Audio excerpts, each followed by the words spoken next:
ਸਤਨਾਮ ਸ੍ਰੀ ਵਾਹਿਗੁਰੂ ਸਾਹਿਬ ਜੀ। ਸੋਰਠ ਮਹੱਲਾ ਪਹਿਲਾ। ਘਰ ਪਹਿਲਾ।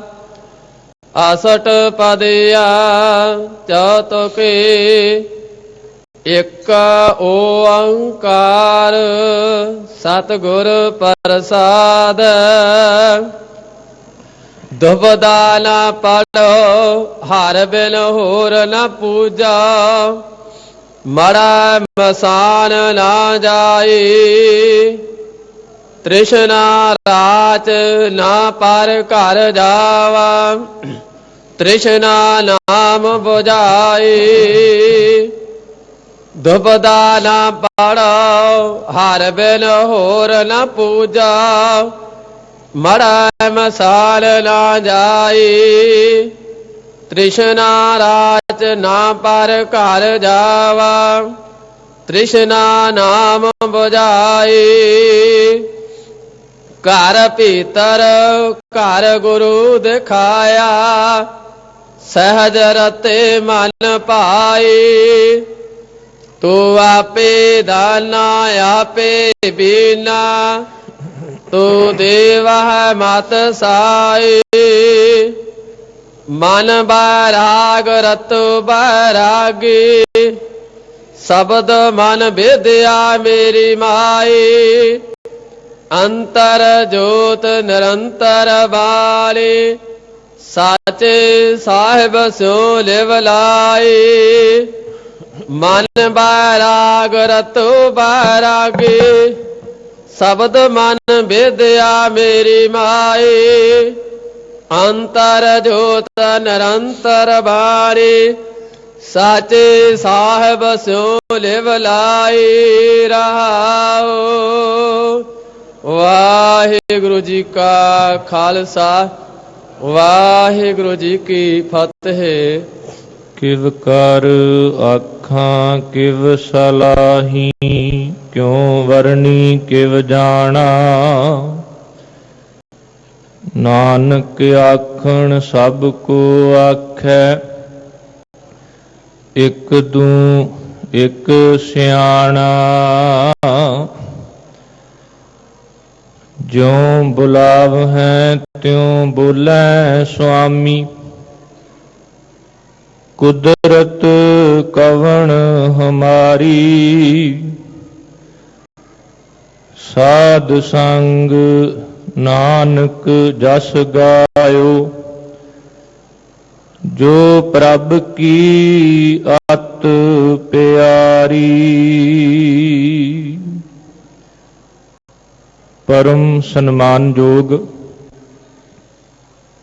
ਸ਼ਬਦ ਗੁਰੂ ਰੱਬੀ ਗਿਆਨ ਦੇ ਸਾਗਰ ਸਾਹਿਬ ਸਤਿਗੁਰੂ ਸ੍ਰੀ ਗੁਰੂ ਗ੍ਰੰਥ ਸਾਹਿਬ ਮਹਾਰਾਜ ਜੀ ਦੀ ਪਵਿੱਤਰ ਪਾਵਨ ਚਰਨ ਸ਼ਰਨ ਵਿੱਚ ਸੁਭਾਇਮਾਨ ਬਹੁਤ ਹੀ ਵਡਭਾਗੀ ਗੁਰਸਿੱਖ ਸਤਸੰਗੀ ਜਨੋ। ਮਾਲਕ ਦੀ ਅਪਾਰ ਦਇਆ ਦ੍ਰਿਸ਼ਟੀ ਦੇ ਸਦਕਾ ਸਿੱਖ ਕੌਮ ਦੇ ਰੂਹਾਨੀ ਕੇਂਦਰੀ ਅਸਥਾਨ ਮਨੁੱਖਤਾ ਲਈ ਪ੍ਰੇਰਨਾ ਸਰੋਤ ਸੱਚਖੰਡ ਸ੍ਰੀ ਹਰਿਮੰਦਰ ਸਾਹਿਬ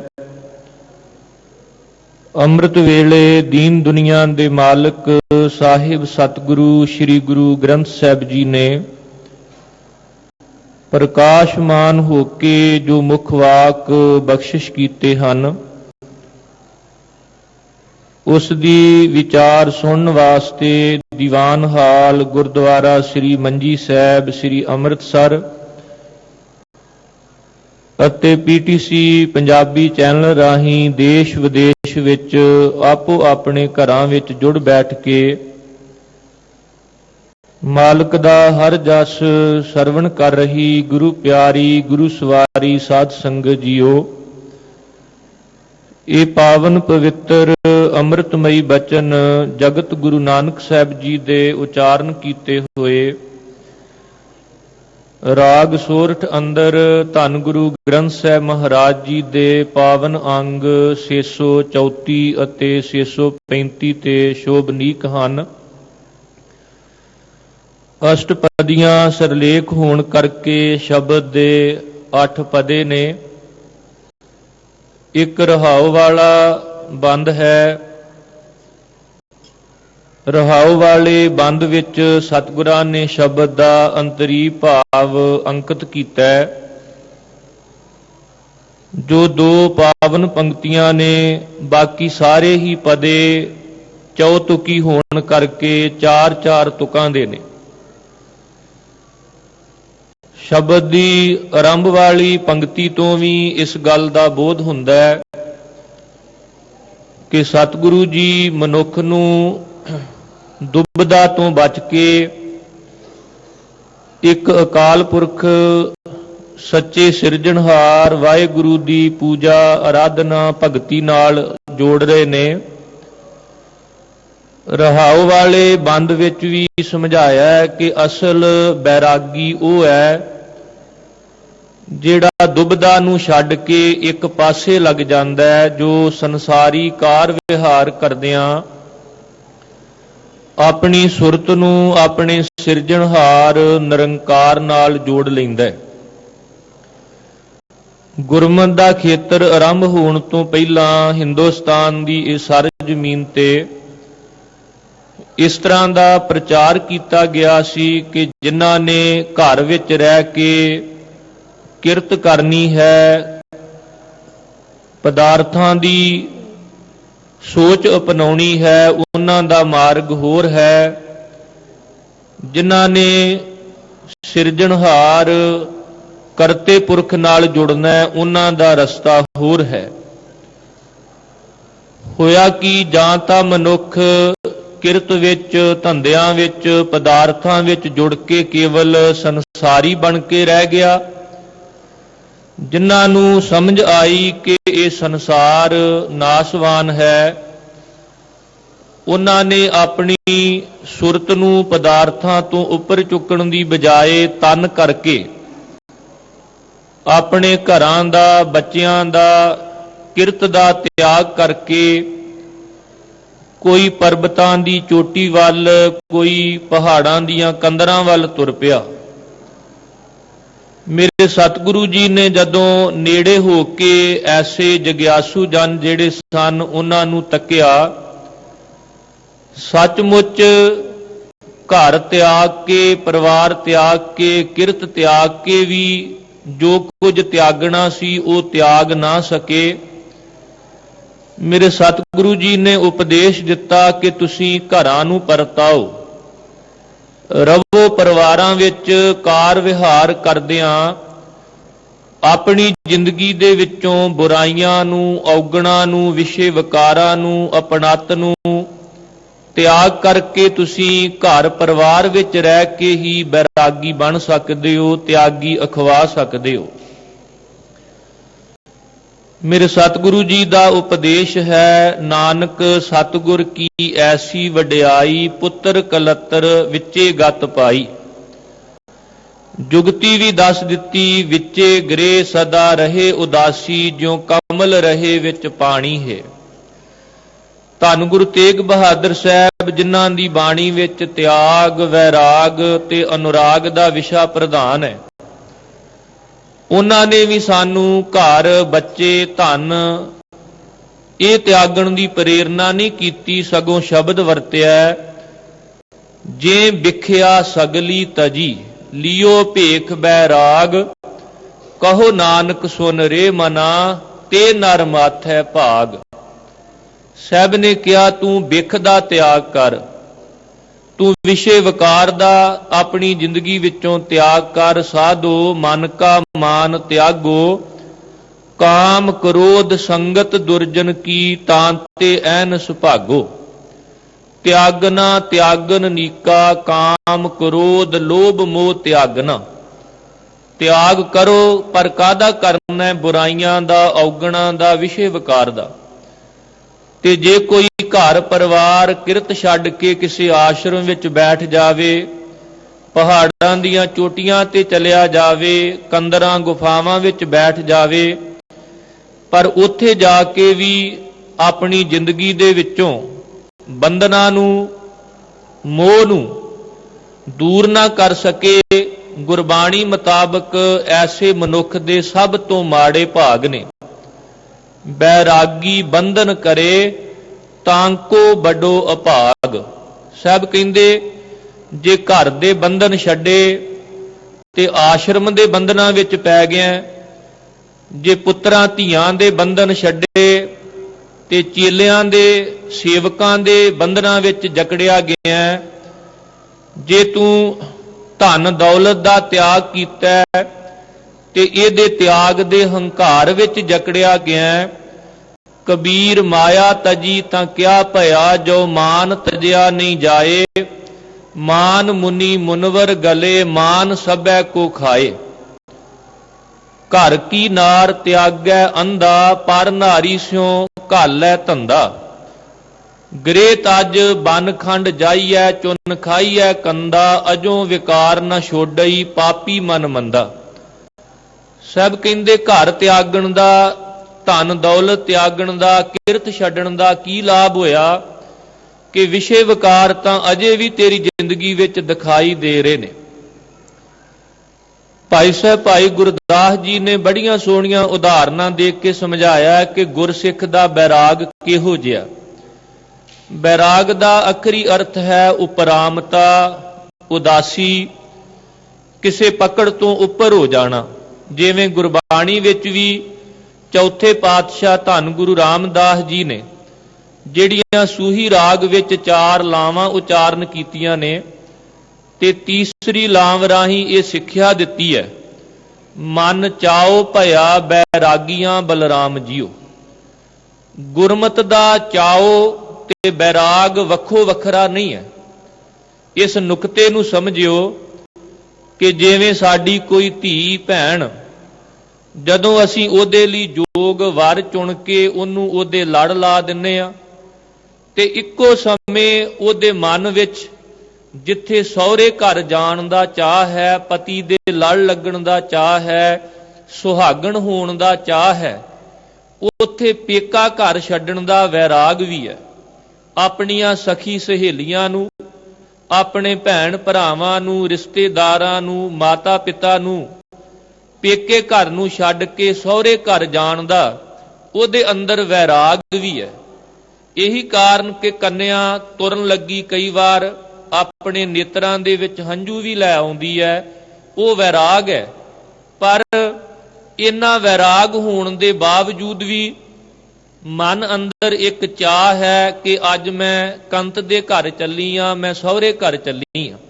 ਮਨ ਚਾਓ ਭਇਆ ਬੈਰਾਗੀਆਂ ਬਲਰਾਮ ਜੀਓ। ਇਸੇ ਤਰ੍ਹਾਂ ਗੁਰਸਿੱਖ ਨੇ ਘਰ ਵਿੱਚ ਰਹਿ ਕੇ ਕਿਰਤ ਵੀ ਕਰਨੀ ਹੈ ਤੇ ਨਾਲ ਨਾਲ ਕਰਤੇ ਨਾਲ ਵੀ ਜੁੜਨਾ ਹੈ। ਭਾਈ ਸਾਹਿਬ ਭਾਈ ਗੁਰਦਾਸ ਜੀ ਨੇ ਜਦੋਂ ਗੁਰਸਿੱਖ ਦੇ ਬੈਰਾਗ ਦਾ ਜ਼ਿਕਰ ਕੀਤਾ ਤੇ ਉਹਨਾਂ ਉਦਾਹਰਨਾਂ ਦਿੱਤੀਆਂ। ਵੇਖੋ, 2 ਫਸਲਾਂ ਨੇ ਪ੍ਰਮੁੱਖ ਪੰਜਾਬ ਦੀ ਧਰਤੀ ਤੇ, ਇੱਕ ਕਣਕ ਤੇ ਦੂਸਰਾ ਝੋਨਾ, ਜਿਹਨੂੰ ਕਈ ਇਲਾਕਿਆਂ ਵਿੱਚ ਇਹ ਵੀ ਕਹਿੰਦੇ ਨੇ ਕਿ ਅਸੀਂ ਧਾਨ ਬੀਜਿਆ, ਕਈ ਕਹਿੰਦੇ ਨੇ ਮੁੰਜੀ ਬੀਜੀ ਹੈ, ਵੱਖਰੀ ਵੱਖਰੀ ਬੋਲੀ ਹੈ। ਭਾਈ ਸਾਹਿਬ ਭਾਈ ਗੁਰਦਾਸ ਜੀ ਧਾਨ ਝੋਨਾ ਕਹਿ ਲਈਏ, ਉਹਦੇ ਬੀਜ ਦੀ ਜਦੋਂ ਗੱਲ ਕਰਦੇ ਨੇ ਨਾ, ਜਿਹਦੇ ਵਿੱਚੋਂ ਆਪਾਂ ਛਿਲਕਾ ਉਤਾਰ ਕੇ ਚੌਲ ਵੱਖ ਕਰ ਲਈਏ, ਜਦੋਂ ਉਸ ਛਿਲਕੇ ਦੇ ਵਿੱਚੋਂ ਚੌਲ ਵੱਖ ਹੋ ਜਾਂਦਾ ਹੈ ਤੇ ਭਾਈ ਗੁਰਦਾਸ ਜੀ ਕਹਿੰਦੇ ਨੇ ਕਿ ਉਹਨੂੰ ਤੁਸੀਂ ਧਰਤੀ ਵਿੱਚ ਬੀਜੋਗੇ ਤੇ ਉਹ ਉੱਗੇਗਾ ਨਹੀਂ। ਇੰਜ ਕਹਿ ਲਈਏ ਕਿ ਜੀਵ ਇੱਕ ਚੌਲਾਂ ਦੀ ਨਿਆਈ ਹੈ ਤੇ ਜਿਹੜਾ ਗ੍ਰਿਸਤ ਹੈ ਉਹ ਚੌਲਾਂ ਦੇ ਉੱਪਰ ਜਿਹੜਾ ਕਵਰ ਹੈ, ਜਿਹਨੂੰ ਆਪਾਂ ਤੋਹ ਕਹਿੰਦੇ ਆ, ਉਹ ਸਮਝ ਲਈਏ। ਭਾਈ ਸਾਹਿਬ ਨੇ ਉਦਾਹਰਨ ਦਿੱਤੀ, ਕਹਿਣ ਲੱਗੇ ਜਿਵੇਂ ਇੱਕ ਚੌਲ ਜਦੋਂ ਤੱਕ ਛਿਲਕੇ ਵਿੱਚ ਤੋਹ ਵਿੱਚ ਰਹਿੰਦਾ, ਉਹਨੂੰ ਤੁਸੀਂ ਧਰਤੀ ਵਿੱਚ ਬੀਜੋ, ਉਹ ਉੱਗਦਾ। ਉਹ ਇੱਕ ਤੋਂ ਅਨੇਕ ਮਾਨੋ ਫਲ ਦੇ ਕੇ ਕਈ ਤਰ੍ਹਾਂ ਦਾ ਜਿਹੜਾ ਪਰ ਉਪਕਾਰ ਹੈ ਉਹ ਕਰਦਾ। ਜੇ ਤੋ ਵਿੱਚ ਛਿਲਕੇ ਵਿੱਚ ਚੌਲ ਰੱਖੀਏ ਤੇ ਉਹਨੂੰ ਘੁਣ ਨਹੀਂ ਲੱਗਦਾ, ਉਹਨੂੰ ਕੀੜਾ ਨਹੀਂ ਲੱਗਦਾ, ਉਹਨੂੰ ਬਿਮਾਰੀਆਂ ਨਹੀਂ ਲੱਗਦੀਆਂ। ਲੰਮਾ ਸਮਾਂ ਅਸੀਂ ਘਰ ਵਿੱਚ ਸੰਸਾਰ ਵਿੱਚ ਰੱਖ ਸਕਦੇ ਹਾਂ। ਪਰ ਜਿਸ ਦਿਨ ਚੌਲ ਤੋ ਤੋਂ ਵੱਖ ਹੋ ਗਿਆ, ਉਹਨੂੰ ਲੰਮਾ ਸਮਾਂ ਰੱਖਿਆ ਨਹੀਂ ਜਾ ਸਕਦਾ। ਡਰ ਬਣਿਆ ਰਹਿੰਦਾ ਉਹਨੂੰ ਘੁਣ ਨਾ ਲੱਗ ਜਾਵੇ, ਤੇ ਜੇ ਕਿਤੇ ਉਹਨੂੰ ਰਿੰਨ ਲਈਏ ਤੇ ਉਹਦੀ ਹੋਂਦ ਹੀ ਖਤਮ ਹੋ ਜਾਂਦੀ ਹੈ, ਉਹਨੂੰ ਖਾ ਲਈਦਾ। ਇਸੇ ਤਰ੍ਹਾਂ ਭਾਈ ਗੁਰਦਾਸ ਜੀ ਕਹਿੰਦੇ ਗੁਰਸਿੱਖ ਦਾ ਜਿਹੜਾ ਬੈਰਾਗ ਹੈ ਉਹ ਗ੍ਰਿਸਤ ਰੂਪੀ ਤੋ ਵਿੱਚ ਛਿਲਕੇ ਵਿੱਚ ਚੌਲਾਂ ਦੀ ਤਰ੍ਹਾਂ ਰਹਿਣਾ, ਨਾ ਕਿ ਆਪਣੇ ਆਪ ਨੂੰ ਉਸ ਤੋ ਤੋਂ ਵੱਖ ਕਰਨਾ। ਭਾਈ ਸਾਹਿਬ ਭਾਈ ਗੁਰਦਾਸ ਜੀ ਨੇ ਉਦਾਹਰਨਾਂ ਦੇ ਕੇ ਸਮਝਾਇਆ। ਕਹਿਣ ਲੱਗੇ ਤੁਸ ਮੈਂ ਤੰਦੁਲ, ਤੁਸ ਕਹੀਏ ਤੋ ਛਿਲਕਾ ਤੇ ਤੰਦਲ ਕਹੀਏ ਚੌਲ। ਤੁਸ ਮੈਂ ਤੰਦੁਲ ਨਿਪਜੈ ਸਹੰਸਰ ਗੁਨੋ, ਦੇ ਧਾਰ ਕਰਤ ਹੈ ਪਰ ਉਪਕਾਰ ਜੀ। ਤੁਸ ਮੈਂ ਤੰਦੁਲ ਨਿਰਵਿਘਨ ਨਾ ਲਾਗੈ ਘੁਨ, ਰਾਖੈ ਰਹਿ ਚਿਰੰਕਾਲ ਹੋਤ ਨਾ ਬਿਕਾਰ ਜੀ। ਤੁਸ ਤੈ ਨਿਕਸ ਹੋਤ ਭੰਗਨ ਮਲੀਨ ਰੂਪ, ਸਵਾਦ ਕਰਵਾਏ ਰਾਧੇ ਰਹੇ ਨਾ ਸੰਸਾਰ ਜੀ। ਗੁਰ ਉਪਦੇਸ਼ ਗੁਰ ਸਿੱਖ ਗ੍ਰਹਿ ਮੈਂ ਬੈਰਾਗੀ। ਗੁਰੂ ਦਾ ਕੀ ਉਪਦੇਸ਼ ਹੈ ਕਿ ਮੇਰਾ ਗੁਰਸਿੱਖ ਕਿਰਤ ਕਰਦਾ ਕਰਤੇ ਨਾਲ ਜੁੜੇਗਾ, ਇਹ ਸੰਸਾਰ ਵਿੱਚ ਰਹਿੰਦਾ ਨਿਰੰਕਾਰ ਨਾਲ ਜੁੜੇਗਾ, ਇਹ ਆਪਣੇ ਪਰਿਵਾਰ ਵਿੱਚ ਰਹਿੰਦਾ ਹੋਇਆ ਘਰ-ਬਾਰੀ ਬਣੇਗਾ। ਗੁਰ ਉਪਦੇਸ਼ ਗੁਰ ਸਿੱਖ ਗ੍ਰਹਿ ਮੈਂ ਬੈਰਾਗੀ, ਗ੍ਰਹਿ ਤਜ ਬਨ ਖੰਡ ਹੋਤ ਨਾ ਉਧਾਰ ਜੀ। ਆ ਦੂਜੇ ਤਿਆਗੀਆਂ ਦਾ ਉਧਾਰ ਹੋ ਸਕਦਾ ਹੈ, ਬੈਰਾਗੀਆਂ ਦਾ ਉਧਾਰ ਹੋ ਸਕਦਾ ਹੈ, ਪਰ ਜਿਹੜਾ ਇਹ ਕਵੇ ਕਿ ਮੈਂ ਗੁਰੂ ਨਾਨਕ ਦਾ ਸਿੱਖ ਹਾਂ, ਮੈਂ ਗੁਰੂ ਗ੍ਰੰਥ ਸਾਹਿਬ ਦਾ ਸਿੱਖ ਹਾਂ, ਭਾਈ ਗੁਰਦਾਸ ਜੀ ਨੇ ਮੋਹਰ ਲਾ ਦਿੱਤੀ ਕਿ ਗ੍ਰਹਿ ਤਜ ਬਨ ਖੰਡ ਹੋਤ ਨਾ ਉਧਾਰ ਜੀ। ਜੇ ਕੋਈ ਘਰ ਛੱਡ ਕੇ ਬਾਹਰ ਤੁਰਿਆ ਫਿਰੇ, ਜੰਗਲਾਂ ਵਿੱਚ ਭਟਕਦਾ ਫਿਰੇ, ਉਹਦਾ ਉਧਾਰ ਨਹੀਂ ਹੋਵੇਗਾ। ਉਹ ਕਵੇ ਵੀ ਮੈਂ ਹੈ ਗੁਰਸਿੱਖ ਤੇ ਮੈਂ ਤਿਆਗੀ ਵੈਰਾਗੀ ਬਣ ਜਾਵਾਂ, ਉਹਦਾ ਤਿਆਗ ਤੇ ਵੈਰਾਗ ਸੰਸਾਰ ਵਿੱਚ ਹੀ ਹੈ।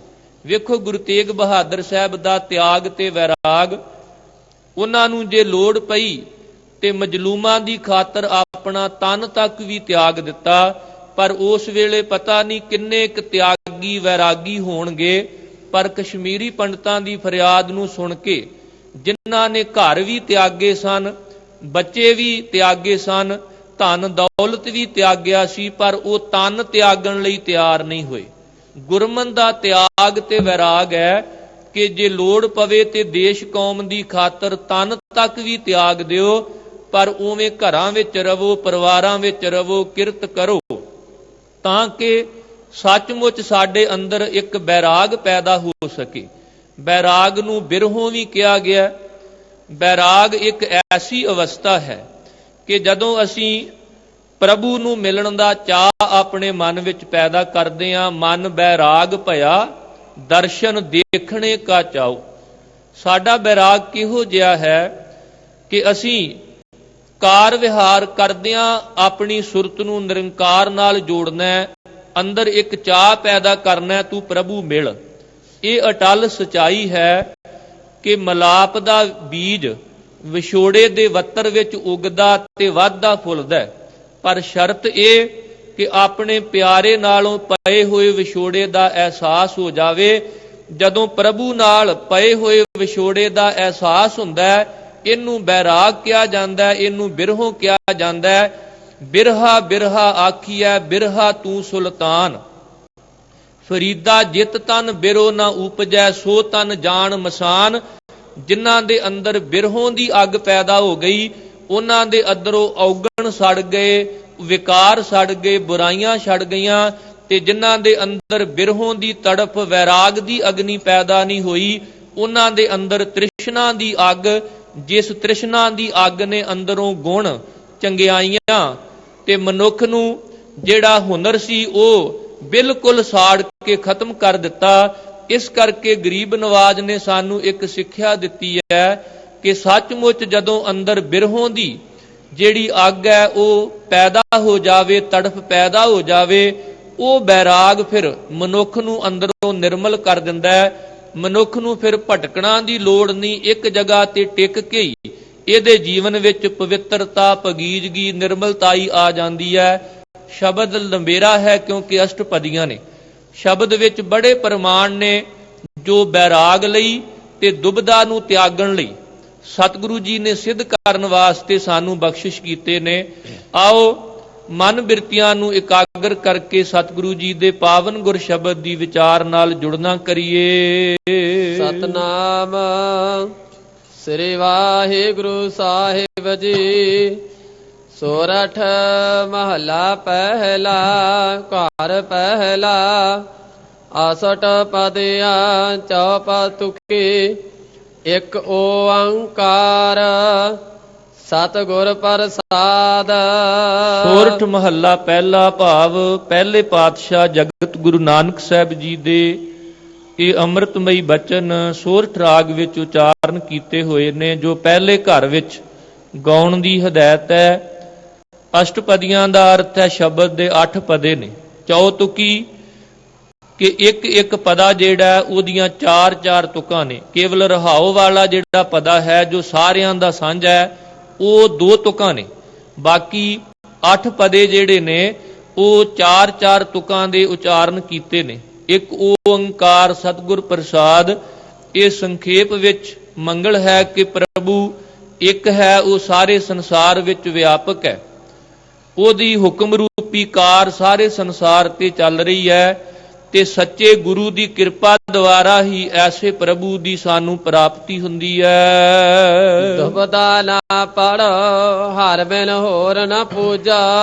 ਮੜਾ ਮਸਾਲ ਨਾ ਜਾਈ। ਸਭ ਕਹਿ ਰਹੇ ਭਾਈ ਮੈਂ ਦੁਬਦਾ ਵਿੱਚ ਨਹੀਂ ਪੈਂਦਾ। ਦੁਬਦਾ ਨਾ ਪੜੋ, ਪੜੋਂ ਦਾ ਅਰਥ ਹੁੰਦਾ ਹੈ ਪੈਣਾ। ਮੈਂ ਦੁਬਦਾ ਵਿੱਚ ਨਹੀਂ ਪੈਂਦਾ। ਦੁਬਦਾ ਨਾ ਪੜੋ ਹਰ ਬਿਨ ਹੋਰ ਨਾ ਪੂਜੋ। ਇੱਕ ਹਰੀ ਤੋਂ ਬਿਨਾ ਕੋਈ ਦੂਜਾ ਹੋਰ ਨਹੀਂ, ਉਹਦੀ ਨਹੀਂ ਪੂਜਾ ਕਰਦਾ। ਕਿਉਂਕਿ ਇੱਕ ਬਿਨ ਦੂਸਰ ਸੋ ਨਾ ਚਨਾਰ। ਤੁਧ ਬਿਨ ਦੂਜਾ ਨਾ ਹੀ ਕੋਏ। हे ਪ੍ਰਭੂ ਤੇਰੇ ਤੋਂ ਬਿਨਾ ਕੋਈ ਤੇਰੇ ਵਰਗਾ ਹੋਵੇ ਤੇ ਪੂਜੀਏ। ਤੁਧਨੋ ਛੋੜ ਜਾਈਐ ਪ੍ਰਭ ਕੈ ਧਰ। ਆਨ ਨਾ ਬੀਆ ਤੇਰੀ ਸਮਸਰ। ਪਰਮਾਤਮਾ ਕੇਵਲ ਇੱਕ ਹੈ। ਇੱਕ ਤੋਂ ਬਾਅਦ 2 3 ਜਿੰਨੀ ਵੀ ਗਿਣਤੀ ਹੈ ਉਹ ਪ੍ਰਭੂ ਦੀ ਰਚਨਾ ਹੋ ਸਕਦੀ ਹੈ, ਪ੍ਰਭੂ ਨਹੀਂ। ਕਰਤਾ ਕੇਵਲ ਇੱਕ ਹੈ। ਇੱਕ ਤੋਂ ਬਾਅਦ ਅੱਗੇ ਕਿਰਤਮ ਹੈ। ਇਸ ਕਰਕੇ ਮੇਰੇ ਸਾਹਿਬ ਨੇ ਸਾਨੂੰ ਕਿਰਤਮ ਦੀ ਪੂਜਾ ਦੀ ਬਜਾਏ ਕਰਤੇ ਦੀ ਪੂਜਾ ਨਾਲ ਜੋੜਿਆ। ਦੁਬਦਾ ਨਾ ਪੜੋ ਹਰ ਬਿਨ ਹੋਰ ਨਾ ਪੂਜੋ। ਮੜੈ ਮਸਾਣ ਨਾ ਜਾਈ।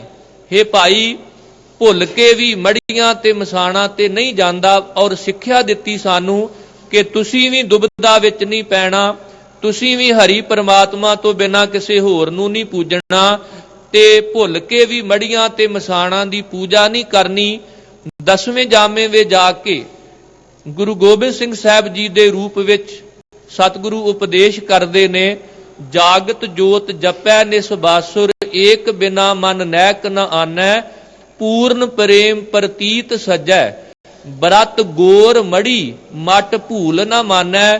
ਵੀ ਸਿੱਖ ਕਵੇ ਜੀ ਮੇਰੇ ਤੋਂ ਭੁੱਲ ਹੋ ਗਈ, ਮੈਂ ਭੁੱਲ ਕੇ ਮੜੀਆਂ ਤੇ ਚਲਿਆ ਗਿਆ। ਕਹਿੰਦੇ ਭੁੱਲ ਕੇ ਵੀ ਨਹੀਂ ਜਾਣਾ। ਭੁੱਲ ਕੇ ਵੀ ਮੜੀਆਂ ਮਸਾਣਾ ਤੇ ਨਹੀਂ ਜਾਣਾ। ਇੱਕ ਕਵੀ ਹੋਇਆ, ਉਹਨੇ ਬੜੇ ਸੋਹਣੇ ਬੋਲ ਕਹੇ ਨੇ। ਦਾਦੂ ਦੁਨੀਆ ਬਾਬਰੀ ਮੜੀਆਂ ਪੂਜਣ ਊਤ। ਜਿਹੜੇ ਗਏ ਜਹਾਨੋਂ ਔਂਤਰੇ ਉਹ ਕਿਵੇਂ ਦੇਣਗੇ ਪੂਤ। ਉਹ ਕਵੀ ਕਹਿੰਦਾ ਲੋਕੀ ਊਤਾਂ ਦੀ ਤਰ੍ਹਾਂ ਉਹਨਾਂ ਦੀਆਂ ਮੜੀਆਂ ਪੂਜਦੇ ਨੇ ਜਿਹੜੇ ਖੁਦ ਘਰ ਛੱਡ ਕੇ, ਬੱਚੇ ਛੱਡ ਕੇ ਜੰਗਲਾਂ ਵਿੱਚ ਚਲੇ ਗਏ, ਔਤ ਸੰਸਾਰ ਤੋਂ ਤੁਰ ਗਏ ਤੇ ਲੋਕੀ ਉਹਨਾਂ ਦੇ ਕੋਲੋਂ ਦੁੱਧ ਪੁੱਤ ਮੰਗਣ ਵਾਸਤੇ ਜਾਂਦੇ ਨੇ। ਜੇ ਦੁੱਧ ਪੁੱਤ ਧੀਆਂ ਮੰਗਣੀਆਂ ਨੇ ਤੇ ਉਹਨਾਂ ਤੋਂ ਮੰਗੋ ਜਿਹੜੇ ਆਪ ਪੁੱਤਰਾਂ ਧੀਆਂ ਵਾਲੇ ਨੇ, ਜਿਨ੍ਹਾਂ ਨੇ ਗ੍ਰਸਤ ਵਿੱਚ ਰਹਿ ਕੇ ਕਿਰਤ ਕਰਦਿਆਂ ਸਾਨੂੰ ਕਰਤੇ ਨਾਲ ਜੁੜਿਆ। ਇਸ ਕਰਕੇ ਮੜੀਆਂ ਮਸਾਣਾ ਦੀ ਪੂਜਾ ਕਰਨੀ ਇਹ ਊਤਾਂ ਵਾਲਾ ਕੰਮ ਹੈ। ਦਾਦੂ ਦੁਨੀਆ ਬਾਬਰੀ ਮੜੀਆਂ ਪੂਜਣ ਊਤ। ਜਿਹੜੇ ਗਏ ਜਹਾਨੋਂ ਔਂਤਰੇ ਉਹ ਕਿਵੇਂ ਦੇਣਗੇ ਪੂਤ। ਸਾਹਿਬ ਕਹਿ ਰਹੇ ਦੁਬਦਾ ਨਾ ਪੜੋ ਹਰ ਬਿਨ ਹੋਰ ਨਾ ਪੂਜੋ। ਮੜੈ ਮਸਾਣ ਨਾ ਜਾਈ। ਭਾਈ ਭੁੱਲ ਕੇ ਵੀ ਦੁਬਦਾ ਵਿੱਚ ਨਹੀਂ ਪੈਣਾ। ਮੜੀਆਂ ਮਸਾਣਾ ਦੀ ਪੂਜਾ ਨਹੀਂ ਕਰਨੀ। ਇੱਕ ਹਰੀ ਪਰਮਾਤਮਾ ਤੋਂ ਬਿਨਾਂ ਕਦੇ ਕਿਸੇ ਦੂਜੇ ਦੀ ਪੂਜਾ ਨਹੀਂ ਕਰਨੀ। ਤ੍ਰਿਸ਼ਨਾ ਰਾਚ ਨਾ ਪਰ ਘਰ ਜਾਵਾ। ਤ੍ਰਿਸ਼ਨਾ ਨਾਮ 부ਝਾਈ। ਹੁਣ ਆਪਣਾ ਘਰ ਤਾਂ ਛੱਡ ਦਿੱਤਾ, ਵੀ ਘਰ ਦੁੱਖ ਨੇ, ਅਪਦਾ ਕਾ ਮਾਰਿਆ ਗ੍ਰਹਿ ਤੇ ਨਸਤਾ, ਵੀ ਘਰ ਵਿੱਚ ਬੜੀਆਂ ਵਿਪਤਾਵਾਂ ਨੇ। ਕੌਣ ਘਰ ਦੇ ਵਿੱਚ ਰਹਿ ਕੇ ਫਿਕਰ ਕਰੇ, ਧੰਦੇ ਕਰੇ, ਕਿਰਤ ਕਰੇ। ਆਪਣਾ ਸਾਰਾ ਕੁਝ ਛੱਡ ਦਿੱਤਾ, ਵੀ ਇਹ ਦੁੱਖਾਂ ਦਾ ਘਰ ਹੈ, ਤੇ ਫਿਰ ਤ੍ਰਿਸ਼ਨਾ ਦੇ ਅਧੀਨ ਲੋਕਾਂ ਦੇ ਘਰ ਮੰਗਣ ਵਾਸਤੇ ਚੱਲ ਪਏ। ਸਾਹਿਬ ਕਹਿਣ ਲੱਗੇ ਕਿੱਡੀ ਵੱਡੀ ਬੇਇਨਸਾਫੀ ਹੋਏ ਅਤੀਤ ਗ੍ਰਿਸਤ ਤਜ, ਫਿਰ ਉਨਹੂ ਕੇ ਘਰ ਮੰਗਣ ਜਾਈ। ਦੇਂਦੇ ਨਰਕ ਲੈਂਦੇ ਸੁਰਗ, ਵੇਖੋ ਇਹ ਧਿੰਗਾਣਾ। ਕਹਿੰਦੇ ਜਿਹੜੇ ਗ੍ਰਿਸ਼ਤੀ ਕਿਰਤ ਕਰਕੇ ਤੁਹਾਡੀ ਝੋਲੀ ਵਿੱਚ ਭਿੱਖਿਆ ਪਾਉਂਦੇ ਨੇ, ਉਹਨਾਂ ਨੂੰ ਤੇ ਤੁਸੀਂ ਕਹਿੰਦੇ ਹੋ ਵੀ ਨਰਕਾਂ ਨੂੰ ਜਾਣਗੇ, ਤੇ ਤੁਸੀਂ ਫਿਰ ਸਵਰਗਾਂ ਨੂੰ ਜਾਓਗੇ। ਏਡਾ ਵੱਡਾ ਧੱਕਾ, ਏਡਾ ਵੱਡਾ ਜਬਰ, ਏਡਾ ਵੱਡਾ ਜ਼ੁਲਮ ਹੋਰ ਕੋਈ ਹੋ ਸਕਦਾ? ਵੀ ਆਪ ਤੁਸੀਂ ਤਿਆਗੀ ਬਣ ਗਏ, ਬੱਚਿਆਂ ਨੂੰ, ਘਰ ਨੂੰ, ਕਿਰਤ ਨੂੰ ਦੁੱਖ ਸਮਝ ਕੇ ਛੱਡ ਦਿੱਤਾ, ਤੇ ਫਿਰ ਉਹਨਾਂ ਦੇ ਘਰ ਮੰਗਣ ਵਾਸਤੇ ਜਾਂਦੇ ਹੋ। ਸਾਹਿਬ ਕਹਿਣ ਲੱਗੇ ਮੈਂ ਨਹੀਂ ਬਣਾਂਗਾ ਇਹੋ ਜਿਹਾ ਬਰਾਗੀ। ਜੋਗੀ ਹੋਵਾਂ ਜਗ ਭਾਵਾਂ, ਘਰ ਘਰ ਭੀਖਿਆ ਲਿਓ, ਦਰਗਹਿ ਲੇਖਾ ਮੰਗੀਐ, ਕਿਸ ਕਿਸ ਉੱਤਰ ਦਿਓ। ਇਹਦੇ ਨਾਲੋਂ ਤੇ ਆਪਣੇ ਘਰ ਹੀ ਟਿਕੇ ਰਹਿਣਾ ਚੰਗਾ ਹੈ। ਤ੍ਰਿਸ਼ਨਾ ਰਾਚ ਨਾ ਪਰ ਘਰ ਜਾਵਾਂ, ਮੈਂ ਤ੍ਰਿਸ਼ਨਾ ਵਿੱਚ ਜੁੜ ਕੇ ਪਰਾਏ ਘਰ ਵਿੱਚ ਨਹੀਂ ਜਾਵਾਂਗਾ, ਕਿਉਂਕਿ ਤ੍ਰਿਸ਼ਨਾ ਨਾਮ 부ਝਾਈ। ਮੇਰੀ ਤ੍ਰਿਸ਼ਨਾ ਘਰ ਵਿੱਚ ਬੈਠ ਕੇ ਕਿਰਤ ਕਰਦਿਆਂ ਪ੍ਰਭੂ ਨੇ ਆਪਣੇ ਨਾਮ ਵਿੱਚ ਜੋੜ ਕੇ ਉਹ 부ਝਾ ਦਿੱਤੀ ਹੈ, ਖਤਮ ਕਰ ਦਿੱਤੀ ਹੈ। ਕਿਉਂਕਿ ਤ੍ਰਿਸ਼ਨਾ ਬੂਝੈ ਹਰ ਕੈ ਨਾਮ, ਮਹਾ ਸੰਤੋਖ ਹੋਵੈ ਗੁਰ ਬਚਨੀ, ਪ੍ਰਭ ਸਿਉ ਲਾਗੈ ਪੂਰਨ ਧਿਆਨ। ਤ੍ਰਿਸ਼ਨਾ ਬਿਰਲੇ ਹੀ ਕੀ ਬੁੱਝੀ ਹੈ, ਕੋਟ ਜੋਰੇ ਲਾਖ ਕਰੋਰੇ, ਮਨ ਨਹੀਂ ਹੋਰੇ ਪਰੈ ਪਰੈ ਕੋ ਲੁੱਜੀ ਹੈ। ਵੱਡੇ ਵੱਡੇ ਰਾਜਨ ਅਰ ਭੂਮਨ, ਤਾਂਕੀ ਤ੍ਰਿਸ਼ਨ ਨਾ ਬੂਝੈ, ਲਪਟ ਰਹੇ ਮਾਇਆ ਰੰਗ ਮਾਤੇ, ਲੋਚਨ ਕਸੂ ਨਾ ਸੂਝੈ। ਵਿਖਿਆ ਮੈਂ ਕਿਨਹੀ ਤ੍ਰਿਪਤ ਨਾ ਪਾਈ, ਜਿਉ ਪਾਵਕ ਇੰਦਰ ਨਹੀਂ ਧਰਾਪੈ, ਬਿਨ ਹਰ ਕਹਾਂ ਅਗਾਈ। ਜਿਵੇਂ ਬਲਦੀ ਅੱਗ ਤੇ ਜਿੰਨਾ ਮਰਜੀ ਬਾਲਣ ਸੁੱਟੀ ਚੱਲੋ, ਉਹ ਕਦੇ ਰੱਜਦੀ ਹੈ? ਅੱਗ ਤਾਂ ਪਾਣੀ ਨਾਲ ਬੁਝਣੀ ਹੈ। ਇਸੇ ਤਰ੍ਹਾਂ ਸਾਹਿਬ ਕਹਿੰਦੇ ਪਦਾਰਥਾਂ ਦੇ ਅਧੀਨ ਰਹਿ ਕੇ ਕਦੇ ਕਿਸੇ ਦੀ ਤ੍ਰਿਸ਼ਨਾ ਬੁਝਦੀ ਨਹੀਂ। ਤ੍ਰਿਸ਼ਨਾ ਤੇ ਨਾਮ ਰੂਪੀ ਜਲ ਦਾ ਤੌਂਕਾ ਦਿਓਗੇ, ਫਿਰ ਬੁਝਣੀ ਹੈ। ਫਿਰ ਬਲ ਤੋਂ ਜਲ ਤੋਂ ਤੌਂਕਿਆ, ਗੁਰ ਚੰਦਨ ਸੀਤ ਲਾਇਓ। ਜਦੋਂ ਗੁਰੂ ਨੇ ਚੰਦਨ ਰੂਪੀ ਨਾਮ ਜਲ ਦਾ ਛਿੱਟਾ ਦੇ ਦਿੱਤਾ ਤੇ ਅੰਦਰੋਂ ਤ੍ਰਿਸ਼ਨਾ ਬੁਝ ਗਈ। ਘਰ ਭੀਤਰ ਘਰ ਗੁਰੂ ਦਿਖਾਇਆ, ਸਹਿਰ ਰਤੇ ਮਨ ਭਾਈ। ਕਹਿੰਦੇ ਮੈਨੂੰ ਮੇਰੇ ਘਰ ਵਿੱਚ ਹੀ, ਹਿਰਦੇ ਘਰ ਵਿੱਚ ਹੀ ਪਰਮਾਤਮਾ ਦਾ ਘਰ ਰੂਪੀ ਟਿਕਾਣਾ ਮੇਰੇ ਗੁਰੂ ਨੇ ਦਿਖਾ ਦਿੱਤਾ। ਤੇ ਜਦੋਂ ਮੈਂ ਸਭ ਕੁਝ ਘਰ ਵਿੱਚੋਂ ਹੀ ਪ੍ਰਾਪਤ ਕਰ ਲਿਆ, ਊਹਾਂ ਤਉ ਜਾਈਐ ਜੋ ਈਹਾਂ ਨਾ ਹੋਏ, ਬਾਹਰ ਢੂੰਡਨ ਤੇ ਛੂਟ ਪਰੇ, ਗੁਰ ਘਰ ਹੀ ਮਾਹੇ ਦਿਖਾਇਆ ਥਾ। ਸਾਹਿਬ ਜੀ ਦੇ ਬਚਨ ਨੇ ਕਿ ਜਦੋਂ ਸਭ ਕੁਝ ਘਰ ਵਿੱਚੋਂ ਪ੍ਰਾਪਤ ਕਰ ਲਿਆ, ਸਹਿਜ ਰਤੇ ਮਨ ਭਾਈ, ਜਦੋਂ ਅਡੋਲਤਾ ਵਿੱਚ ਟਿਕ ਗਏ, ਤੇ ਇਹ ਗੱਲ ਮਨ ਨੂੰ ਚੰਗੀ ਲੱਗੀ ਕਿ ਹੁਣ ਘਰ ਵਿੱਚ ਹੀ ਟਿਕ ਕੇ ਪ੍ਰਭੂ ਦੀ ਆਰਾਧਨਾ ਕਰਨੀ ਹੈ, ਬਾਹਰ ਨਹੀਂ ਜਾਣਾ। ਜਿਵੇਂ ਭਗਤ ਰਾਮਾਨੰਦ ਜੀ, ਉਹ ਵੈਰਾਗੀ ਸਨ, ਤੇ ਉਹਨਾਂ ਦਾ ਇੱਕੋ ਸ਼ਬਦ ਗੁਰੂ ਗ੍ਰੰਥ ਸਾਹਿਬ ਵਿੱਚ ਹੈ, ਜਿਹਦੇ ਵਿੱਚ ਉਹਨਾਂ ਨੇ ਇਹ ਸਿੱਖਿਆ ਦਿੱਤੀ ਹੈ, ਕਤ ਜਾਈਐ ਰੇ ਘਰ ਲਾਗੋ ਰੰਗ, ਮੇਰਾ ਚਿੱਤ ਨਾ ਚੱਲੈ ਮਨ ਭਇਓ ਪੰਗ, ਏਕ ਦਿਵਸ ਮਨ ਭਈ ਉਮੰਗ, ਕਸ ਚੋਆ ਚੰਦਨ ਬਹੁ ਸੁਗੰਧ, ਪੂਜਨ ਚਾਲੀ ਬ੍ਰਹਮ ਠਾਏ, ਸੋ ਬ੍ਰਹਮ ਬਤਾਇਓ ਗੁਰ ਮਨ ਹੀ ਮਾਹੇ। ਕਹਿਣ ਲੱਗੇ ਜੈ ਜਾਈਐ ਜਲ ਪਖਾਨ, ਤੂੰ ਪੂਰ ਰਿਓ ਹੈ ਸਭ ਸਮਾਨ, ਵੇਦ ਪੁਰਾਨ ਸਭ ਦੇਖੇ ਜੋਏ, ਊਹਾਂ ਤਉ ਜਾਈਐ ਜੋ ਈਹਾਂ ਨਾ ਹੋਏ। ਕਹਿੰਦੇ ਹੁਣ ਕਾਹਦੇ ਲਈ ਬਾਹਰ ਜਾਈਏ, ਹੁਣ ਤੇ ਹਿਰਦੇ ਘਰ ਵਿੱਚ ਹੀ ਰੰਗ ਲੱਗ ਗਿਆ। ਆ ਜੇ ਗੁਰਮਤਿ ਦੇ ਬੈਰਾਗੀ, ਕਤ ਜਾਈਐ ਰੇ ਘਰ ਲਾਗੋ ਰੰਗ। ਕਹਿਣ ਲੱਗੇ ਹੁਣ ਤੇ ਗੁਰੂ ਨੇ ਘਰ ਵਿੱਚ ਹੀ ਪ੍ਰਮਾਤਮਾ ਦਾ ਟਿਕਾਣਾ ਦਿਖਾ ਦਿੱਤਾ। ਤੂੰ ਆਪੇ ਦਾਨਾ ਆਪੇ ਬਿਨਾ, ਤੂੰ ਦੇਵ ਹੈ ਮਤ ਸਾਏ। ਦੋ ਸ਼ਬਦ ਨੇ, ਦਾਨਾ ਤੇ ਬੀਨਾ। ਦਾਨਾ ਦਾ ਅਰਥ ਹੈ ਜਾਣਨ ਵਾਲਾ, ਤੇ ਬੀਨਾ ਦਾ ਅਰਥ ਹੈ ਪਛਾਣਨ ਵਾਲਾ। ਅਰਬੀ ਦੇ ਸ਼ਬਦ ਨੇ, हे ਪ੍ਰਭੂ ਤੂੰ ਆਪ ਹੀ ਸਾਰਾ ਕੁਝ ਜਾਣਨ ਵਾਲਾ ਹੈ, ਆਪ ਹੀ ਪਛਾਣਨ ਵਾਲਾ ਹੈ। ਤੂੰ ਦੇਵੈਂ, ਜਿਹੜੀ ਮਤ ਤੂੰ ਦਿੰਦਾ ਹੈ ਨਾ, ਉਹ ਮਤ ਚੰਗੀ ਹੈ। ਕਿਉਂਕਿ ਉਹ ਮਤ ਦੁਬਦਾ ਵਾਲੀ ਨਹੀਂ, ਉਹ ਮਤ ਟਿਕਾ ਵਾਲੀ ਹੈ। ਵੱਖ-ਵੱਖ ਟੀਕਾਕਾਰਾਂ ਨੇ ਇੱਥੇ ਕਈਆਂ ਨੇ ਸਾਈ ਦੇ ਅਰਥ ਉਹ ਕੀਤੇ ਨੇ ਤੇ ਕਈਆਂ ਨੇ ਸਾਈ ਦੇ ਅਰਥ ਸਾਈਂ ਪਰਮਾਤਮਾ ਵੀ ਕੀਤੇ ਨੇ ਕਿ ਜਿਹੜਾ ਪ੍ਰਭੂ ਮਤ ਦੇਵੇ। ਭਾਵ ਉਹ ਮਤ ਚੰਗੀ ਹੈ ਜਿਹੜੀ ਆਪਾਂ ਅਰਦਾਸ ਕਰਦੇ ਆਂ, ਸਾ ਮਤ ਦੇਹੋ ਦਇਆਲ ਪ੍ਰਭ ਜਿਤ ਤੁਮ ਮੈਂ ਅਰਾਧਾਂ। हे ਪ੍ਰਭੂ ਉਹ ਮਤ ਦੇ ਜਿਹਦੇ ਨਾਲ ਅਸੀਂ ਤੁਹਾਡੀ ਅਰਾਧਨਾ ਕਰ ਸਕੀਏ। ਇੰਜ ਕਹੀਏ ਵੀ ਰੋਜ਼ ਅਰਦਾਸ ਕਰਿਆ ਕਰੋ, ਉਹ ਮਤ ਦੇਵੋ ਜਿਸ ਮਤ ਦੇ ਨਾਲ हे ਪ੍ਰਭੂ ਅਸੀਂ ਤੁਹਾਡੇ ਨਾਲ ਜੁੜੇ ਰਹੀਏ। ਸਤਿਗੁਰੂ ਜੀ ਤੁਹਾਡੀ ਸਿੱਖਿਆ ਨੂੰ ਹਿਰਦੇ ਵਿੱਚ ਅਪਣਾਈ ਰੱਖੀਏ। ਮਨ ਬੈਰਾਗ ਰਤੋ ਬੈਰਾਗੀ ਸ਼ਬਦ ਮਨ ਬੇਦਿਆ ਮੇਰੇ ਮਾਏ। ਇਹ ਮੇਰੀ ਮਾਂ ਭਾਵ हे ਜਗਿਆਸੂ, ਹੁਣ ਤੇ ਸ਼ਬਦ ਵਿੱਚ ਮੇਰਾ ਮਨ ਵਿੱਝ ਗਿਆ, ਪਰੋਤਾ ਗਿਆ, ਤੇ ਹੁਣ ਮੇਰੇ ਮਨ ਵਿੱਚ ਜਿਹੜਾ ਬੈਰਾਗ ਹੈ ਨਾ, ਇਹਦੇ ਦੁਆਰਾ ਮੈਂ ਸੱਚਮੁੱਚ ਸੱਚਾ ਬੈਰਾਗੀ ਬਣ ਗਿਆ। ਮੈਨੂੰ ਇਸ ਬੈਰਾਗ ਦੀ ਖਾਤਰ ਘਰ ਤੋਂ ਬਾਹਰ ਜਾਣ ਦੀ ਲੋੜ ਨਹੀਂ। ਘਰ ਪਰਿਵਾਰ ਵਿੱਚ ਕਿਰਤ ਕਰਦਿਆਂ, ਕਾਰ ਵਿਹਾਰ ਕਰਦਿਆਂ ਜਦੋਂ ਮੇਰਾ ਮਨ ਰੰਗਿਆ ਗਿਆ ਤੇ ਅਸਲ ਵਿੱਚ ਮੈਂ ਉਦੋਂ ਬੈਰਾਗੀ ਬਣਿਆ। ਭਾਵ ਜਗਿਆਸੂ ਨੂੰ ਸਿੱਖਿਆ ਦਿੱਤੀ ਕਿ ਸ਼ਬਦ ਨਾਲ ਜੁੜ, ਇਵੇਂ ਤੂੰ ਸੱਚਾ ਬੈਰਾਗੀ ਬਣ ਸਕੇਗਾ। ਅੰਤਰ ਜੋਤ ਨਿਰੰਤਰ ਬਾਣੀ ਸਾਚੇ ਸਾਹਿਬ ਸਿਉ ਲਿਵ ਲਾਈ। ਜਦੋਂ ਸੱਚੇ ਸਾਹਿਬ ਨਾਲ ਲਿਵ ਜੁੜ ਗਈ, ਜਦੋਂ ਪ੍ਰਭੂ ਦੇ ਸੰਪਰਕ ਵਿੱਚ ਆ ਗਏ ਤੇ ਫਿਰ ਅੰਦਰ ਪ੍ਰਭੂ ਦੀ ਜੋਤ ਪ੍ਰਗਟ ਹੋ ਗਈ। ਨਿਰੰਤਰ ਬਾਣੀ ਲਗਾਤਾਰ ਇੱਕ ਰਸ ਪ੍ਰਭੂ ਦੀ ਸਿਫਤ ਸਲਾਹ ਦੇ ਵਿੱਚ ਜਗਿਆਸੂ ਜੁੜ ਜਾਂਦਾ ਹੈ। ਗੱਲ ਤਾਂ ਪ੍ਰਭੂ ਨਾਲ ਜੁੜਨ ਦੀ ਹੈ, ਉਹ ਭਾਵੇਂ ਘਰ ਹੋਵੇ ਤੇ ਬਾਹਰ ਹੋਵੇ।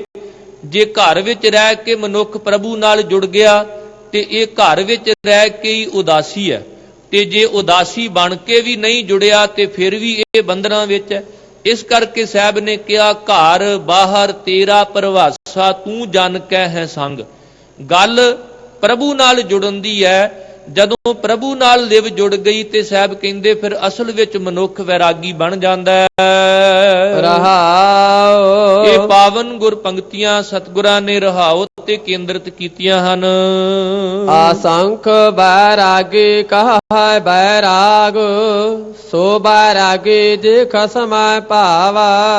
ਅਨੇਕਾਂ ਵੈਰਾਗੀ ਲੋਕ ਵੈਰਾਗ ਦੀਆਂ ਗੱਲਾਂ ਕਰਦੇ ਨੇ, ਪਰ ਅਸਲ ਵਿੱਚ ਵੈਰਾਗੀ ਉਹ ਹੈ ਜਿਹੜਾ ਪ੍ਰਭੂ ਨੂੰ ਭਾ ਜਾਂਦਾ ਹੈ, ਜਿਹੜਾ ਪ੍ਰਭੂ ਦੇ ਪ੍ਰੇਮ ਵਿੱਚ ਜੁੜ ਜਾਂਦਾ ਹੈ। ਹਿਰਦੈ ਸ਼ਬਦ ਸਦਾ ਭੈ ਰਚਿਆ ਗੁਰ ਕੀ ਕਾਰ ਕਮਾਵਾ। ਜਿਹਦੇ ਹਿਰਦੇ ਵਿੱਚ ਗੁਰੂ ਦਾ ਸ਼ਬਦ ਹੈ, ਜੋ ਪ੍ਰਭੂ ਦੇ ਭੈ ਵਿੱਚ ਸਦਾ ਜੁੜਿਆ ਹੋਇਆ ਹੈ ਤੇ ਗੁਰੂ ਦੀ ਹੁਕਮ ਰੂਪੀ ਕਾਰ ਕਰਦਾ ਹੈ, ਉਹ ਆਪਣੇ ਘਰ ਪਰਿਵਾਰ ਵਿੱਚ ਰਹਿੰਦਿਆਂ ਹੀ ਬੈਰਾਗੀ ਬਣ ਜਾਂਦਾ ਹੈ। ਏਕੋ ਚੇਤਾ ਮਨੁਆ ਨਾ ਡੋਲਾ ਧਾਵਤ ਵਰਜ ਰਹਾਵਾ। ਜਿਹੜਾ ਜਗਿਆਸੂ ਇੱਕ ਨੂੰ ਸਿਮਰਦਾ ਹੈ ਅਤੇ ਆਪਣੇ ਮਨ ਨੂੰ ਡੋਲਣ ਨਹੀਂ ਦਿੰਦਾ, ਭਟਕਣ ਨਹੀਂ ਦਿੰਦਾ, ਦੌੜਦੇ ਹੋਏ ਮਨ ਨੂੰ ਰੋਕੀ ਰੱਖਦਾ। ਮਨ ਨੂੰ ਕਹਿੰਦਾ ਹਿਚੈ ਤਾਂ ਪ੍ਰੇਮ ਕੇ ਚਾਬਕ ਮਾਰੋ। ਭਾਵ ਆਪਣੇ ਮਨ ਨੂੰ ਰੋਕੀ ਰੱਖਦਾ ਹੈ। ਰੋਕਦਾ ਕਿਵੇਂ ਹੈ? ਗੁਰੂ ਦੇ ਸ਼ਬਦ ਦੀ ਓਟ ਨਾਲ ਮਨ ਨੂੰ ਭਟਕਣ ਨਹੀਂ ਦਿੰਦਾ, ਕਿਉਂਕਿ ਮਨ ਦੀ ਇਹ ਹਾਲਤ ਹੈ।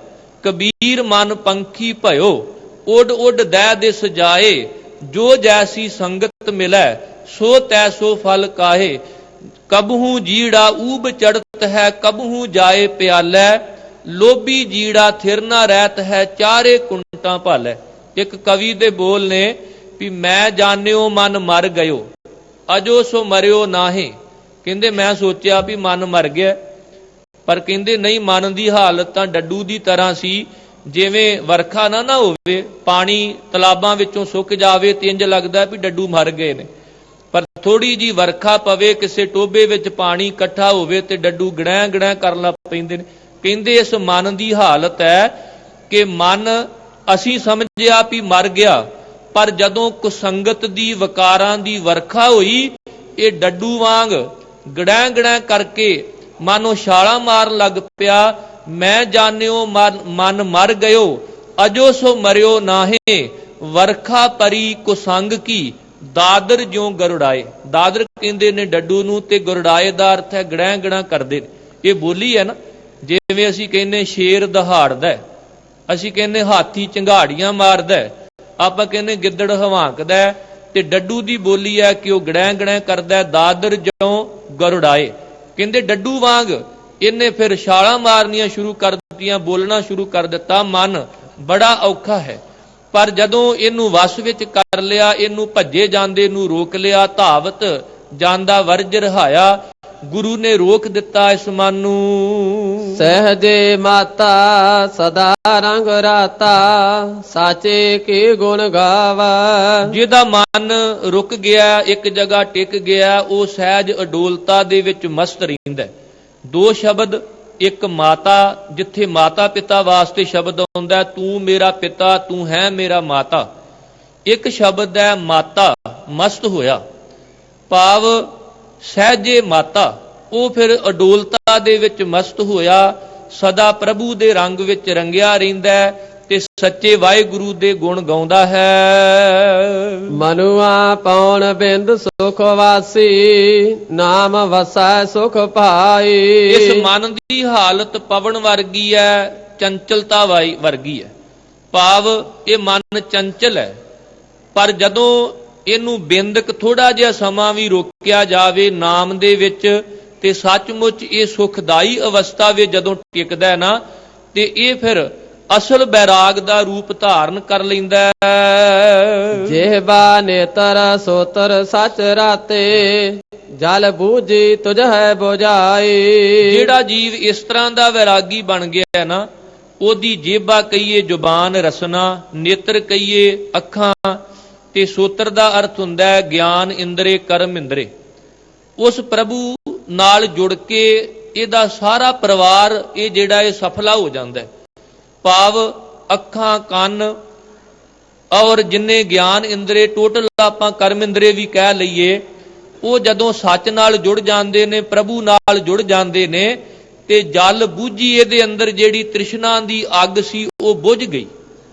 ਤੇ ਬੁਝਾਈ ਕਿੰਨੇ? ਤੁਝੇ ਬੁਝਾਈ ਹੈ ਪ੍ਰਭੂ, ਤੁਸੀਂ ਕਿਰਪਾ ਕਰਕੇ ਇਸ ਜੀਵ ਜਗਿਆਸੂ ਦੇ ਅੰਦਰੋਂ ਤ੍ਰਿਸ਼ਨਾ ਦੀ ਅੱਗ ਜਿਹੜੀ ਹੈ ਉਹ ਬੁਝਾ ਦਿੱਤੀ ਹੈ। ਜਲਨ ਬੁਝੀ ਸੀਤਲ ਹੋਏ ਮਨੁਆ, ਸਤਿਗੁਰ ਕਾ ਦਰਸ਼ਨ ਪਾਏ ਜਿਉ।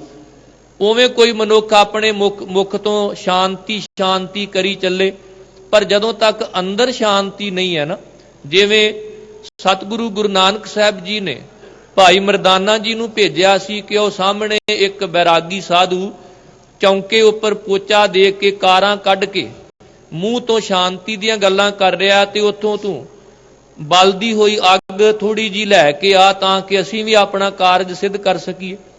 ਜਦੋਂ ਉਸ ਬੈਰਾਗੀ ਨੇ ਦੇਖਿਆ ਭਾਈ ਮਰਦਾਨਾ ਜੀ ਨੂੰ ਤੇ ਅੰਦਰ ਸੜ ਬਲ ਕੇ ਕੋਲੇ ਹੋ ਗਿਆ, ਭਾਈ ਮਰਦਾਨਾ ਜੀ ਦੇ ਮਗਰ ਬਲਦੀ ਹੋਈ ਅੱਗ ਦਾ ਚੋਪ ਪਕੜ ਕੇ ਭੱਜਿਆ। ਗੁਰੂ ਨਾਨਕ ਸਾਹਿਬ ਕਹਿਣ ਲੱਗੇ, ਬੜੇ ਪਰਉਪਕਾਰੀ ਹੋ, ਅਸੀਂ ਤੇ ਆਪਣੇ ਸਿੱਖ ਨੂੰ ਭੇਜਿਆ ਸੀ ਤੇ ਤੁਸੀਂ ਆਪ ਹੀ ਖੁਦ ਅੱਗ ਲੈ ਕੇ ਆ ਗਏ ਹੋ। ਇਹ ਹੋਰ ਵੀ ਸੜ ਬਲ ਗਿਆ, ਕਹਿਣ ਲੱਗਾ ਵੀ ਜਿੱਦਾਂ ਦਾ ਸਿੱਖ ਉਦਾਂ ਦਾ ਹੀ ਗੁਰੂ, ਮੈਂ ਅੱਗ ਦੇਣ ਥੋੜਾ ਆਇਆ, ਮੈਂ ਤੇ ਇਹਦੇ ਮਗਰ ਭੱਜਿਆ ਵੀ ਇਹ ਇੱਕ ਗਰੀਬ ਹੈ, ਸ਼ੂਦਰ ਹੈ, ਤੇ ਇਹਨੇ ਮੇਰਾ ਚੌਂਕਾ ਭ੍ਰਿਸ਼ਟ ਕਰ ਦਿੱਤਾ, ਮੈਂ ਤੇ ਕਾਰਾਂ ਕੱਢੀਆਂ। ਉਦੋਂ ਮੇਰੇ ਸਾਹਿਬ ਨੇ ਕਿਹਾ, ਜਿਹੜੀ ਤੇਰੇ ਅੰਦਰ ਅੱਗ ਬਲ ਰਹੀ ਹੈ ਨਾ, ਜਿਹੜੀ ਤੇਰੇ ਅੰਦਰ ਭੈੜੀ ਬਿਰਤੀ ਹੈ, ਇਹੀ ਤਾਂ ਤੇਰੇ ਅੰਦਰ ਸ਼ੂਦਰ ਬਿਰਤੀਆਂ ਦਾ ਕੰਮ ਕਰ ਰਹੀ ਹੈ, ਤੇ ਤੂੰ ਕਾਰਾਂ ਕੱਢ ਕੇ ਕੀ ਸਵਾਰੇਂਗਾ। ਉੱਥੇ ਮੇਰੇ ਸਤਿਗੁਰਾਂ ਕਿਹਾ ਸੀ, ਕਬੁੱਧ ਡੂਮਣੀ ਕੁਦਿਆ ਕਸੈਣ ਪਰ ਨਿੰਦਾ ਕਟ ਚੂੜੀ, ਮੁੱਠੀ ਕਰੋਧ ਚੰਡਾਲ ਕਾਰੀ ਕੱਢੀ ਕਿਆ ਥੀਐ, ਜਾਂ ਚਾਰੇ ਬੈਠੀਆਂ ਨਾਲ ਸਾਹਿਬ ਨੇ ਉਹਦੇ ਅੰਦਰ ਬਲਦੀ ਹੋਈ ਅੱਗ ਵੇਖੀ। ਇਸੇ ਤਰ੍ਹਾਂ ਸਾਹਿਬ ਕਹਿ ਰਹੇ ਨੇ, ਜਲ ਬੂਝੀ, ਜਿਹੜੀ ਅੰਦਰ ਤ੍ਰਿਸ਼ਨਾ ਦੀ ਅੱਗ ਬਲਦੀ ਹੈ ਨਾ, ਤੁਝੇ ਬੁਝਾਈ ਪ੍ਰਭੂ, ਤੇਰੀ ਕਿਰਪਾ ਹੋਵੇ ਤੇ ਫਿਰ ਅੰਦਰੋਂ ਉਹ ਬੁਝ ਸਕਦੀ ਹੈ। ਆਸ ਨਿਰਾਸ ਰਹ ਬਾਰਾਗੀ, ਨਿਜ ਘਰ ਤਾੜੀ ਲਾਈ। ਆਸਾ ਵਿੱਚ ਰਹਿੰਦਾ ਹੀ ਜਦੋਂ ਮਨੁੱਖ ਨਿਰਾਸ਼ ਹੋ ਜਾਵੇ, ਆਪਣੇ ਨਿਜ ਘਰ ਵਿੱਚ ਰਹਿ ਕੇ ਪ੍ਰਭੂ ਨਾਲ ਧਿਆਨ ਜੋੜ ਲੈਂਦਾ। ਭਿਖਿਆ ਨਾਮ ਰਜੇ ਸੰਤੋਖੀ, ਅੰਮ੍ਰਿਤ ਸਹਿਜ ਪਿਆਈ। ਫਿਰ ਉਹ ਪ੍ਰਭੂ ਤੋਂ ਮਿਲਣ ਵਾਲੀ ਨਾਮ ਰੂਪੀ ਭਿਖਿਆ ਨਾਲ ਰੱਜੇ ਰਹਿੰਦੇ ਨੇ, ਸੰਤੋਖੀ ਰਹਿੰਦੇ ਨੇ, ਕਿਉਂਕਿ ਪ੍ਰਭੂ ਨਾਮ ਰੂਪੀ ਅੰਮ੍ਰਿਤ ਉਹਨਾਂ ਨੂੰ ਅਡੋਲਤਾ ਵਿੱਚ ਟੇਕੇ ਪਿਆਉਂਦੇ ਹਨ। ਦੁਬਦਾ ਵਿੱਚ ਬੈਰਾਗ ਨ ਹੋਵੇ, ਜਬ ਲੱਗ ਦੂਜੀ ਰਾਈ। ਜਦੋਂ ਤੱਕ ਥੋੜਾ ਜਿਹਾ ਵੀ ਦੂਜੀ ਪੂਜਾ ਦਾ ਖਿਆਲ ਹੈ, ਅਸੀਂ ਦੁਬਦਾ ਦੇ ਵਿੱਚ ਬੈਰਾਗ ਨਹੀਂ ਕਰ ਸਕਦੇ। ਇੱਕ ਪਾਸੇ ਲੱਗਣਾ ਬੜਾ ਜ਼ਰੂਰੀ ਹੈ। ਵੇਖੋ, ਬੀਜ ਦੋ ਫਾੜ ਹੋ ਜਾਵੇ ਤੇ ਉੱਗਦਾ ਨਹੀਂ, ਜੇ ਇੱਕ ਹੋਏ ਤਾਂ ਉੱਗਵੈ, ਰੁੱਤੀ ਹੂੰ ਰੁੱਤ ਹੋਏ। ਬੀਓ ਬੀਜ ਪੱਤ ਲੈ ਗਏ, ਅਬ ਕਿਉਂ ਉੱਗਵੈ ਦਾਲ।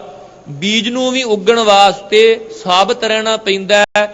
ਉਹਨੂੰ ਜੇ ਆਪਾਂ ਦਾਲ ਬਣਾ ਦਈਏ, ਦੋ ਹਿੱਸਿਆਂ ਵਿੱਚ ਵੰਡ ਦਈਏ ਤੇ ਉਹ ਉੱਗਦਾ ਨਹੀਂ। ਜੇ ਸਾਡੇ ਮਨ ਵਿੱਚ ਗੁਰੂ ਦੀ ਵੀ ਮਰਿਆਦਾ ਹੋਵੇ ਤੇ ਥੋੜੀ ਜਿਹੀ ਮਨਮਤ ਵੀ ਆ ਜਾਵੇ ਤੇ ਆਪਾਂ ਬੈਰਾਗੀ ਨਹੀਂ ਬਣ ਸਕਦੇ। ਇਸ ਕਰਕੇ ਸਾਹਿਬ ਨੇ ਕਿਹਾ ਕਿ ਦੁਬਦਾ, ਕਨਫਿਊਜ਼ਨ, ਕਿ ਇੱਕ ਪਾਸੇ ਨਾ ਲੱਗਣਾ, ਗੁਰੂ ਦਾ ਵੀ ਆਸਰਾ ਲੈਣਾ ਤੇ ਪਖੰਡ ਵੀ ਕਰੀ ਜਾਣੇ। ਦੁਬਦਾ ਇਹਨੂੰ ਕਹਿੰਦੇ ਨੇ। ਜਦੋਂ ਸਤਿਗੁਰਾਂ ਸੂਤਕ ਦੀ ਗੱਲ ਕੀਤੀ, ਕਹਿਣ ਲੱਗੇ ਪੰਡਤ ਜੀ ਜਨਮ ਮਰਨ ਨਾਲ ਸੂਤਕ ਪਾਤਕ ਨਾ ਜੋੜੋ।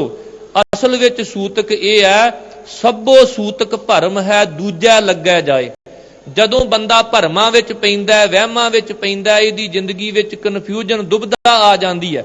ਇਹ ਇੱਕ ਪਾਸੇ ਨਹੀਂ ਲੱਗਦਾ, ਇੱਕ ਦੀ ਪੂਜਾ ਨਹੀਂ ਕਰਦਾ, ਇੱਕ ਤੋਂ ਟੁੱਟ ਕੇ ਦੂਜੇ ਨਾਲ ਜੁੜ ਜਾਂਦਾ ਹੈ। ਇਹਦੇ ਘਰ ਵਿੱਚੋਂ ਸੂਤਕ ਮੁੱਕ ਹੀ ਨਹੀਂ ਸਕਦਾ।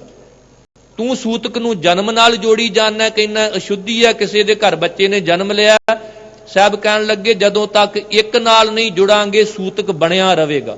ਜੇ ਘਰਾਂ ਵਿੱਚੋਂ ਸੂਤਕ ਖਤਮ ਕਰਨਾ ਹੈ ਤੇ ਇੱਕ ਨਾਲ ਜੁੜ ਜਾਵੋ। ਸਭੇ ਸੂਤਕ ਭਰਮ ਹੈ, ਸਭੋ ਸੂਤਕ ਭਰਮ ਹੈ, ਦੂਜਾ ਲੱਗਿਆ ਜਾਈ। ਜਦੋਂ ਇੱਕ ਨਾਲੋਂ ਟੁੱਟ ਕੇ ਦੂਜੇ ਨਾਲ ਜੁੜਦੇ ਆ। ਤੇ ਇੱਥੇ ਮੇਰੇ ਗਰੀਬ ਨਵਾਜ ਨੇ ਕਿਰਪਾ ਕੀਤੀ ਹੈ ਕਿ ਜਦੋਂ ਦੁਬਦਾ ਵਿੱਚ ਬੈਰਾਗ ਨਾ ਹੋਵਈ, ਜਬ ਲੱਗ ਦੂਜੀ ਰਾਈ। ਜੇ ਰਾਈ ਮਾਤਰ ਵੀ ਕਿਸੇ ਦੂਜੇ ਦੀ ਪੂਜਾ ਦਾ ਖਿਆਲ ਹੈ ਵੀ ਸ਼ਾਇਦ ਕਿਤੇ ਹੋਰ ਜਾ ਕੇ ਮੇਰੀ ਗੱਲ ਬਣ ਸਕਦੀ ਹੈ, ਦੁਬਦਾ ਵਿੱਚ ਅਸੀਂ ਬੈਰਾਗ ਨਹੀਂ ਕਰ ਸਕਦੇ। ਸਭ ਜਗ ਤੇਰਾ ਤੂੰ ਏਕੋ ਦਾਤਾ, ਅਵਰ ਨਾ ਦੂਜਾ ਭਾਈ। हे ਪ੍ਰਭੂ, ਇਹ ਸਾਰਾ ਜਗਤ ਤੇਰਾ ਹੈ, ਤੁਸੀਂ ਇੱਕੋ ਹੀ ਜਗਤ ਦੇ ਦਾਤਾ ਹੋ। हे ਭਾਈ, ਪ੍ਰਭੂ ਤੋਂ ਬਿਨਾ ਕੋਈ ਹੋਰ ਦੂਜਾ ਨਹੀਂ ਹੈ। ਮਨ ਮੁਖ ਜੰਤ ਦੁਖ ਸਦਾ ਨਿਵਾਸੀ, ਗੁਰਮੁਖ ਦੇ ਵਡਿਆਈ। ਮਨ ਦੀ ਮੱਤ ਪਿੱਛੇ ਚੱਲਣ ਵਾਲੇ ਜੀਵਾਂ ਦਾ ਨਿਵਾਸ ਸਦਾ ਦੁੱਖਾਂ ਵਿੱਚ ਰਹਿੰਦਾ ਹੈ, ਤੇ ਜਿਹੜੇ ਗੁਰੂ ਦੇ ਅਨੁਸਾਰੀ ਹੋ ਕੇ ਪ੍ਰਭੂ ਨਾਲ ਜੁੜਦੇ ਨੇ, ਉਹਨਾਂ ਨੂੰ ਪ੍ਰਭੂ ਜੀ ਤੁਸੀਂ ਆਪ ਹੀ ਵਡਿਆਈ ਦਿੰਦੇ ਹੋ। ਅਪਰ ਅਪਾਰ ਆਗਮ ਅਗੋਚਰ, ਕਹਿਣਾ ਕੀਮ ਨਾ ਪਾਈ। ਪ੍ਰਭੂ ਅਪਰ ਅਪਾਰ ਅਗੰਮ ਅਗੋਚਰ ਹੈ, ਕੋਈ ਕਹਿ ਕੇ ਉਹਦੀ ਕੀਮਤ ਬਿਆਨ ਨਹੀਂ ਕਰ ਸਕਦਾ। ਸੁਨ ਸਮਾਦ ਮਹਾ ਪਰਮਾਰਥ, ਤੀਨ ਭਵਨ ਪਤ ਨਾਮਉ। ਪ੍ਰਭੂ ਦੀ ਇਹੋ ਜੀ ਸਮਾਧੀ ਹੈ ਜਿੱਥੇ ਕੋਈ ਫੁਰਨੇ ਨਹੀਂ। ਸੁਨ ਅਵਸਥਾ ਭਾਵ ਤੀਨ ਭਵਨ, ਉਹ ਤਿੰਨਾਂ ਭਵਨਾਂ ਦਾ ਮਾਲਕ, ਤੇ ਉਹਦਾ ਜਿਹੜਾ ਨਾਮ ਹੈ ਉਹ ਸਾਰਿਆਂ ਤੋਂ ਸ੍ਰੇਸ਼ਟ ਹੈ। ਤੀਨ ਭਵਨ ਪਤ ਨਾਮੰਗ, ਉਹ ਪ੍ਰਭੂ ਸਦਾ ਇੱਕ ਰਸ ਸੁਨ ਸਮਾਦ ਵਿੱਚ ਟਿਕਿਆ ਹੋਇਆ ਹੈ। ਮਸਤਕ ਲੇਖ ਜਿਆ ਜਗ ਜੋਨੀ, ਸਿਰ ਸਿਰ ਲੇਖ ਸੁਹਾਮਉ। ਜਿਵੇਂ ਜਿਵੇਂ ਜਗਤ ਦੇ ਜੀਵ ਜਨਮ ਲੈ ਕੇ ਆਉਂਦੇ ਨੇ, ਇਹਨਾਂ ਦੀ ਜਿਸ ਤਰ੍ਹਾਂ ਦੀ ਕਿਰਤ ਹੁੰਦੀ ਹੈ, ਕਾਰ ਵਿਹਾਰ ਹੁੰਦਾ, ਉਹਦੇ ਮੁਤਾਬਕ ਇਹਨਾਂ ਦੇ ਮਸਤਕ ਦੇ ਲੇਖ ਜਿਹੜੇ ਨੇ ਸੰਸਕਾਰ ਬਣ ਕੇ ਅੱਗੇ ਆਉਂਦੇ ਨੇ। ਉਹਦੇ ਮੁਤਾਬਕ ਇਹਨਾਂ ਨੂੰ ਦੁੱਖ ਸੁੱਖ ਸਹਾਰਨੇ ਪੈਂਦੇ ਨੇ। ਜੈਸੀ ਕਲਮ ਵੁੜੀ ਹੈ ਮਸਤਕ ਤੈਸੀ ਜੀੜੇ ਪਾਸ। ਭਾਵ ਜਿਹੜੇ ਅਸੀਂ ਕਰਮ ਕਰਦੇ ਹਾਂ ਉਹ ਸਾਡੇ ਅੰਦਰ ਬੀਜ ਬੀਜੇ ਜਾਂਦੇ ਨੇ, ਤੇ ਇੱਕ ਦਿਨ ਉਹ ਫਲ ਬਣ ਕੇ, ਬੂਟਾ ਬਣ ਕੇ ਬਾਹਰ ਜ਼ਰੂਰ ਆਉਂਦੇ ਨੇ। ਉਹੀ ਸਾਡੇ ਸੰਸਕਾਰ ਨੇ ਕਿ ਜਿਹੇ ਕਰਮ ਕਮਾਏ ਤੇਹਾ ਹੋਏ ਸੀ। ਜਿਹੜਾ ਬੀਜ ਬੀਜਾਂਗੇ ਉਹਦਾ ਫਲ ਇੱਕ ਦਿਨ ਜ਼ਰੂਰ ਉਸ ਬੀਜ ਮੁਤਾਬਕ ਹੀ ਮਿਲਣਾ ਹੈ। ਕਰਮ ਸੋ ਕਰਮ ਕਰਾਏ ਆਪੇ, ਆਪੇ ਭਗਤ ਦ੍ਰਿੜਾਮਉ। ਪ੍ਰਭੂ ਦੀ ਹੁਕਮ ਰੂਪੀ ਕਾਰ ਇਸ ਤਰ੍ਹਾਂ ਸੰਸਾਰ ਵਿੱਚ ਚੱਲ ਰਹੀ ਹੈ ਕਿ ਕੋਈ ਚੰਗੇ ਕਰਮ ਕਰ ਰਿਹਾ, ਕੋਈ ਮਾੜੇ ਕਰਮ ਕਰ ਰਿਹਾ, ਕੋਈ ਪ੍ਰਭੂ ਦੀ ਭਗਤੀ ਦ੍ਰਿੜ ਕਰ ਰਿਹਾ। ਮਨ ਮੁਖ ਝੂਠ ਲਾਹ ਭੈ ਮਾਨਉ, ਆਪੇ ਗਿਆਨ ਅਗਾਮਉ। ਆਮ ਕਰਕੇ ਮਨਮੁਖ ਪਾਠ ਇਕੱਠਾ ਹੁੰਦਾ ਹੈ, ਪਰ ਇੱਥੇ ਮਨ ਦੇ ਵੀ ਨੰਨੇ ਨੂੰ ਸਿਹਾਰੀ ਹੈ ਤੇ ਮੁਖ ਦੇ ਵੀ ਖੱਖੇ ਨੂੰ ਸਿਹਾਰੀ ਹੈ।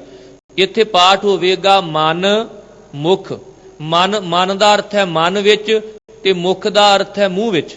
ਮਨ, ਮੁਖ, ਝੂਠ, ਲਹਿ। ਜਿਹੜਾ ਪ੍ਰਭੂ ਨਾਲ ਜੁੜ ਜਾਂਦਾ, ਉਹਦੀ ਝੂਠ, ਉਹਦੀ ਮੈਲ, ਉਹਦੀ ਪਵਿੱਤਰਤਾ ਦੂਰ ਹੋ ਜਾਂਦੀ ਹੈ। ਆਪੇ ਗਿਆਨ ਅਗਾਮੰ, ਕਿਉਂਕਿ ਪ੍ਰਭੂ ਆਪ ਹੀ ਆਪਣੇ ਗਿਆਨ ਦੀ ਸੋਝੀ ਬਖਸ਼ਿਸ਼ ਕਰਦਾ ਹੈ। ਜਿਨ ਚਾਖਿਆ ਸੇ ਸਾਧੁ ਜਾਣਨ, ਜੋ ਗੁੰਗੇ ਮਿਠਿਆਈ। ਜਿਨੇ ਪ੍ਰਭੂ ਦੇ ਨਾਮ ਰਸ ਨੂੰ ਚਖਿਆ, ਉਹੀ ਉਹ ਜਾਣਦੇ ਨੇ। ਜਿਵੇਂ ਗੁੰਗਾ ਗੁੜ ਖਾ ਲਵੇ ਤੇ ਉਹਨੂੰ ਪੁੱਛੀਏ ਤੋ ਕੀ ਕਹਿ ਸਕਦਾ? ਕਹੋ ਕਬੀਰ ਗੂੰਗੇ ਗੁੜ ਖਾਇਆ, ਪੁੱਛੋ ਤੇ ਕਿਆ ਕਹੀਐ। ਜਿਵੇਂ ਇੱਕ ਗੁੰਗੇ ਦੀ ਹਾਲਤ ਹੈ ਕਿ ਉਹਦੀ ਮੁਸਕਾਨ ਕੁਝ ਸਾਨੂੰ ਦੱਸ ਸਕਦੀ ਵੀ ਇਹ ਕਹਿਣਾ ਚਾਹੁੰਦਾ, ਪਰ ਉਹ ਕਹਿ ਨਹੀਂ ਸਕਦਾ। ਅਕਥਾ ਕਾ ਕਿਆ ਕਥਿਆਇ ਆਈ, ਚਾਲੋ ਸਦਾ ਰਜਾਈ। ਜਿਹੜਾ ਪ੍ਰਭੂ ਅਕਥ ਹੈ, ਉਹਨੂੰ ਮੈਂ ਕਿਵੇਂ ਕਥ ਸਕਦਾ, ਕਿਵੇਂ ਬਿਆਨ ਕਰ ਸਕਦਾ? ਮੈਂ ਤੇ ਸਦਾ ਉਹਦੀ ਰਜਾ ਵਿੱਚ ਤੁਰਦਾ ਹਾਂ। ਗੁਰ ਦਾਤਾ ਮਿਲੇ ਤਾ ਮਤ ਹੋਵਾ, ਨਗੁਰੇ ਮਤ ਨਾ ਕਾਈ। ਜੇ ਪ੍ਰਭੂ ਗੁਰੂ ਨੂੰ ਸਾਡੇ ਨਾਲ ਮਿਲਾ ਦਵੇ ਤੇ ਫੇਰ ਸ੍ਰੇਸ਼ਟ ਮਤ ਹੈ। ਗੁਰੂ ਤੋਂ ਬਿਨਾ ਕਾਹਦੀ ਮਤ ਹੈ? ਜਿਵੇਂ ਕਈਆਂ ਨੂੰ ਕਹੀਏ ਨਾ ਗੁਰੂ ਵਾਲੇ ਬਣ ਜੋ, ਕਹਿੰਦੇ ਵੀ ਦਿਲ ਸਾਫ਼ ਹੋਣਾ ਚਾਹੀਦਾ। ਬੰਦਾ ਪੁੱਛੇ ਵੀ ਜੇ ਤੇਰਾ ਦਿਲ ਸਾਫ਼ ਹੁੰਦਾ ਤੇ ਤੂੰ ਗੁਰੂ ਵਾਲਾ ਬਣਦਾ, ਪਰ ਤੇਰਾ ਦਿਲ ਖੋਟਾ ਹੈ। ਦਿਲ ਤੇ ਸਾਫ਼ ਹੀ ਨਹੀਂ, ਦਿਲ ਖੋਟਾ। ਆਕੀ ਫਿਰਨ ਬਨ ਭਾਰ ਉਚਾਇਨ ਛਟੀਐ। ਇਸ ਕਰਕੇ ਗੁਰੂ ਨਾਲ ਜੁੜ ਕੇ ਹੀ ਦਿਲ ਸਾਫ਼ ਹੈ, ਗੁਰੂ ਨਾਲ ਜੁੜ ਕੇ ਹੀ ਚੰਗੀ ਮਤ ਹੈ। ਨਗੁਰੇ, ਜਿਹੜਾ ਨਗੁਰਾ ਮਨੁੱਖ ਹੈ ਨਾ, ਮਤ ਉਹਦੀ ਕੋਈ ਮਤ ਨਹੀਂ, ਕੋਈ ਸ੍ਰੇਸ਼ਟ ਆਚਾਰ ਨਹੀਂ ਹੈ। ਜਿਉ ਚਲਾਏ ਤਿਉ ਚੱਲ ਹੈ ਭਾਈ, ਹੋਰ ਕਿਆ ਕੋ ਕਰੇ ਚਤੁਰਾਈ। ਇਹ ਭਾਈ ਕੋਈ ਆਪਣੀ ਚਤੁਰਾਈ ਨਾਲ ਨਹੀਂ, ਜਿਵੇਂ ਮੇਰਾ ਪ੍ਰਭੂ ਚਲਾਉਂਦਾ ਹੈ ਉਵੇਂ ਚੱਲੀਦਾ ਹੈ। ਇੱਕ ਭਰਮ ਭੁਲਾਏ ਇੱਕ ਭਗਤੇ ਰਾਤੇ, ਤੇਰਾ ਖੇਲ ਅਪਾਰਾ। ਇੱਕ ਭਰਮ ਵਿੱਚ ਭੁੱਲੇ ਨੇ, ਇੱਕ ਭਗਤੀ ਵਿੱਚ ਜੁੜ ਗਏ ਨੇ। ਪ੍ਰਭੂ ਇਹ ਤੇਰੀ ਖੇਡ ਹੈ, ਵਿਰੋਧੀ ਟੀਮਾਂ ਨੇ। ਭਾਵ ਤੂੰ ਆਪ ਹੀ ਜਗਤ ਸਿੰਝ ਰੂਪੀ ਅਖਾੜਾ ਪਾਇਆ ਤੇ ਵੇਖਣਾ ਚਾਹੁੰਦਾ ਕਿ ਇਹਦੇ ਵਿੱਚੋਂ ਮੋਢੇ ਕਿਹਦੇ ਲੱਗਦੇ ਨੇ ਤੇ ਜਿੱਤ ਕੌਣ ਪ੍ਰਾਪਤ ਕਰਦਾ ਹੈ। ਜਿਤ ਤੁਧ ਲਾਏ ਤਿਹਾ ਫਲ ਪਾਇਆ, ਤੂੰ ਹੁਕਮ ਚਲਾਵਨ ਹਾਰਾ। ਇਹ ਪ੍ਰਭੂ ਜੀ ਤੁਸੀਂ ਹੁਕਮ ਦੇ ਮੁਤਾਬਕ ਜੀਵਾਂ ਨੂੰ ਚਲਾ ਰਹੇ ਹੋ। ਜਿਸ ਪਾਸੇ ਜੀਵ ਲੱਗੇ ਨੇ ਤੁਸੀਂ ਲਾਏ ਹੋ, ਉਸੇ ਮੁਤਾਬਕ ਉਹਨਾਂ ਨੂੰ ਦੁੱਖ ਸੁੱਖ ਦਾ, ਚੰਗੇ ਮਾੜੇ ਕਰਮਾਂ ਦਾ ਫਲ ਪ੍ਰਾਪਤ ਹੋ ਰਿਹਾ ਹੈ। ਸੇਵਾ ਕਰੀ ਜੇ ਕਿਛ ਹੋਵਾਏ ਆਪਣਾ, ਜੀਉ ਪਿੰਡ ਤੁਮਾਰਾ। ਸੇਵਾ ਤੇ ਮੈਂ ਤਾਂ ਕਰਕੇ ਦਾਵਾ ਕਰਾਂ ਵੀ ਜੇ ਮੇਰਾ ਕੁਝ ਆਪਣਾ ਹੋਵੇ, ਇਹ ਪਿੰਡ, ਸਰੀਰ, ਜਿੰਦ ਸਭ ਕੁਝ ਤੁਹਾਡਾ ਹੈ ਤੇ ਤੁਹਾਡਾ ਦਿੱਤਾ ਤੁਹਾਨੂੰ ਮੈਂ ਕੀ ਅਰਪਣ ਕਰ ਸਕਦਾ? ਜੇ ਅਰਪਣ ਕੀਤਾ ਵੀ ਹੈ ਤੇ ਉੱਥੇ ਮੇਰੀ ਕੋਈ ਹੋਂਦ ਨਹੀਂ ਕਿ ਭਾਈ ਸਾਹਿਬ ਜੀ ਅਰਦਾਸ ਵਿੱਚ ਮੇਰਾ ਜ਼ਰੂਰ ਨਾਂ ਲਿਓ ਵੀ 5000 ਰੁਪਇਆ ਦਿੱਤਾ, ਆ ਪੱਖਾ ਫਲਾਣੇ ਨੇ ਚੜਾਇਆ, ਵੀ ਮੇਰਾ ਤੇ ਕੁਝ ਵੀ ਨਹੀਂ, ਇਹ ਤੇ ਤੇਰਾ ਹੀ ਹੈ, ਤੇਰਾ ਕੀਤਾ ਤੈਨੂੰ ਅਰਪਣ ਕਰ ਦਿੱਤਾ। ਸਤਿਗੁਰ ਮਿਲਿਆ ਕਿਰਪਾ ਕੀਨੀ, ਅੰਮ੍ਰਿਤ ਨਾਮ ਆਧਾਰਾ। ਜਦੋਂ ਗੁਰੂ ਮਿਲਿਆ ਤੇ ਫਿਰ ਕਿਰਪਾ ਕਰ ਦਿੱਤੀ ਪ੍ਰਭੂ ਨੇ। ਮੇਰੇ ਜੀਵਨ ਦਾ ਆਧਾਰ ਪਰਮੇਸ਼ਰ ਦਾ ਨਾਮ ਰੂਪੀ ਅੰਮ੍ਰਿਤ ਬਣ ਗਿਆ। ਗਗਨ ਅੰਤਰ ਵਾਸਿਆ ਗੁਣ ਪਰਗਾਸਿਆ, ਗੁਣ ਮਹਿ ਗਿਆਨ ਧਿਆਨੰ। ਅਖੀਰਲੀ ਅਸ਼ਟਪਦੀ ਦੇ ਇਸ ਸਤਿਗੁਰੂ ਜੀ ਨੇ ਬੰਦ ਵਿੱਚ ਸਪਸ਼ਟ ਕੀਤਾ ਕਿ ਜਿਸ ਮਨੁੱਖ ਦੇ ਮਾਨੋ ਗਗਨ ਮੰਡਲ ਵਿੱਚ, ਸੁਰਤ ਮੰਡਲ ਦੇ ਵਿੱਚ ਪ੍ਰਭੂ ਜੀ ਦਾ ਵਾਸਾ ਹੋ ਜਾਂਦਾ ਹੈ, ਉਹਦੇ ਅੰਦਰ ਗੁਣਾਂ ਦਾ ਚਾਨਣ ਪ੍ਰਕਾਸ਼, ਤੇ ਮਨੁੱਖ ਫਿਰ ਆਪਣੀ ਸੁਰਤ ਨੂੰ ਉਹਨਾਂ ਗੁਣਾਂ ਦੇ ਮੁਤਾਬਕ ਪ੍ਰਭੂ ਨਾਲ ਜੋੜੀ ਰੱਖਦਾ ਹੈ। ਨਾਮ ਮਨ ਭਾਵਾ ਕਹਾ ਕਹਾਵਾ, ਤਤੋ ਤਤ ਵਖਾਨੰ। ਐਸੇ ਮਨੁੱਖ ਦੇ ਮਨ ਵਿੱਚ ਨਾਮ ਚੰਗਾ ਲੱਗਦਾ, ਉਹ ਆਪ ਵੀ ਉਚਾਰਨ ਕਰਦਾ, ਦੂਜਿਆਂ ਨੂੰ ਵੀ ਜਪਾਉਂਦਾ, ਤੇ ਜੋ ਤਤ ਪ੍ਰਭੂ ਹੈ ਉਹਦੇ ਨਾਮ ਨੂੰ ਜਪਦਾ, ਕਿਸੇ ਹੋਰ ਨੂੰ ਨਹੀਂ। ਸ਼ਬਦ ਗੁਰ ਪੀਰਾ ਗਹਿਰ ਗੰਭੀਰਾ, ਬਿਨ ਸ਼ਬਦਾ ਜਗ ਬਉਰਾਨੰ। ਇਹ ਭਾਈ ਆਪਣੇ ਗੁਰ ਪੀਰ ਦਾ ਜਿਹੜਾ ਸ਼ਬਦ ਹੈ ਨਾ, ਉਹਦੇ ਨਾਲ ਅਸੀਂ ਗੈਰ ਗੰਭੀਰ ਬਣ ਸਕਦੇ ਹਾਂ। ਗੁਰੂ ਪੀਰ ਦੇ ਸ਼ਬਦ ਤੋਂ ਬਿਨਾ ਜਗਤ ਕਮਲਾ ਹੋਇਆ ਤੁਰਿਆ ਫਿਰਦਾ, ਤੇ ਸਾਡਾ ਗੁਰ ਪੀਰ ਕਿਹੜਾ? ਜਾਹਰ ਪੀਰ ਜਗਤ ਗੁਰ ਬਾਬਾ। ਪੰਜ ਪਿਆਲੇ ਪੰਜ ਪੀਰ, ਛਠਮ ਪੀਰ ਬੈਠਾ ਗੁਰ ਭਾਰੀ। ਜਿਨ੍ਹਾਂ ਪੀਰਾਂ ਦੇ ਅੱਗੇ ਦਸਤਗੀਰ ਪੀਰ ਵਲੀ ਕੰਧਾਰੀ। ਇੱਥੇ ਤੱਕ ਕਿ ਸਾਈਂ ਮੀਆਂ ਮੀਰ ਵਰਗੇ ਪੀਰ ਵੀ ਸਿਜਦਾ ਕਰਦੇ ਸਨ। ਐਸੇ ਪੀਰ ਨੇ 10 ਪਾਤਸ਼ਾਹੀਆਂ, ਜਿਨ੍ਹਾਂ ਨੂੰ ਮੀਰੀ ਪੀਰੀ ਦੇ ਮਾਲਕ, ਜਿਨ੍ਹਾਂ ਨੂੰ ਬਾਦਸ਼ਾਹ ਦਰਵੇਸ਼ ਕਹਿੰਦੇ ਆ। ਧੰਨ ਗੁਰੂ ਗ੍ਰੰਥ ਸਾਹਿਬ ਜੀ ਸੱਚਮੁੱਚ ਪੀਰ ਤੇ ਮੀਰ ਨੇ। ਸ਼ਬਦ ਗੁਰ ਪੀਰਾ ਗਹਿਰ ਗੰਭੀਰਾ, ਬਿਨ ਸ਼ਬਦੈ ਜਗ ਬਉਰਾਨੰ। ਬਿਨਾ ਸ਼ਬਦ ਤੋਂ ਜਗਤ ਕਮਲਾ ਹੈ, ਕਿਉਂਕਿ ਬਿਨ ਨਾਮੈ ਜਗ ਕਮਲਾ ਫਿਰੈ। ਸ਼ਬਦ ਤੋਂ ਬਿਨਾ ਅਸੀਂ ਬੌਰੇ ਹਾਂ। ਇਸ ਕਰਕੇ ਸਤਿਗੁਰੂ ਨੇ ਕਿਰਪਾ ਕੀਤੀ ਕਿ ਗੁਰੂ ਕਾ ਸ਼ਬਦ ਹੀ ਸਾਨੂੰ ਗੈਰ ਗੰਭੀਰ ਡੂੰਘੇ ਜਿਗਰੇ ਵਾਲਾ ਸਿਆਣਾ ਬਣਾ ਸਕਦਾ ਹੈ। ਪੂਰਾ ਬੈਰਾਗੀ ਸਹਿਜ ਸੁਭਾਗੀ, ਸਚ ਨਾਨਕ ਮਨ ਮਾਨੰ। ਜਿਹਦਾ ਮਨ ਪ੍ਰਭੂ ਦੇ ਨਾਲ ਜੁੜ ਗਿਆ ਹੈ ਨਾਨਕ, ਉਹੀ ਉਹ ਪੂਰਾ ਬੈਰਾਗੀ ਹੈ ਤੇ ਉਹੀ ਚੰਗੇ ਭਾਗਾਂ ਵਾਲਾ ਹੈ। ਸਤਿਗੁਰੂ ਕਿਰਪਾ ਕਰਨ। ਪਾਵਨ ਪਵਿੱਤਰ ਗੁਰੂ ਸ਼ਬਦ ਦੀ ਵਿਚਾਰ ਕਰਦਿਆਂ ਹੋਈਆਂ ਬੇਅੰਤ ਪ੍ਰਕਾਰ ਦੀਆਂ ਭੁੱਲਾਂ ਤੋਂ ਖਿਮਾ ਕਰ ਦੇਣਾ। ਸਭ ਦਾ ਧੰਨਵਾਦ। ਕੋਟਾਨ ਕੋਟ ਸ਼ੁਕਰ ਧੰਨ ਧੰਨ ਗੁਰੂ ਗ੍ਰੰਥ ਸਾਹਿਬ ਜੀ ਦਾ, ਅਕਾਲ ਪੁਰਖ ਵਾਹਿਗੁਰੂ ਜੀ ਦਾ। ਆਓ ਅਖੀਰਲੀਆਂ ਪੰਕਤੀਆਂ ਦਾ ਪਾਠ ਇੱਕ ਵਾਰ ਫਿਰ ਸਰਵਣ ਕਰੀਏ। ਸ਼ਬਦ ਗੁਰ ਪੀਰਾ ਗਹਿਰ ਗੰਭੀਰਾ, ਬਿਨ ਸ਼ਬਦ ਜਗ ਬਉਰਾਨੰ।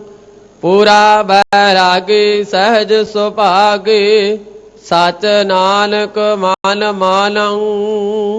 ਵਾਹਿਗੁਰੂ ਜੀ ਕਾ ਖਾਲਸਾ, ਵਾਹਿਗੁਰੂ ਜੀ ਕੀ ਫਤਿਹ।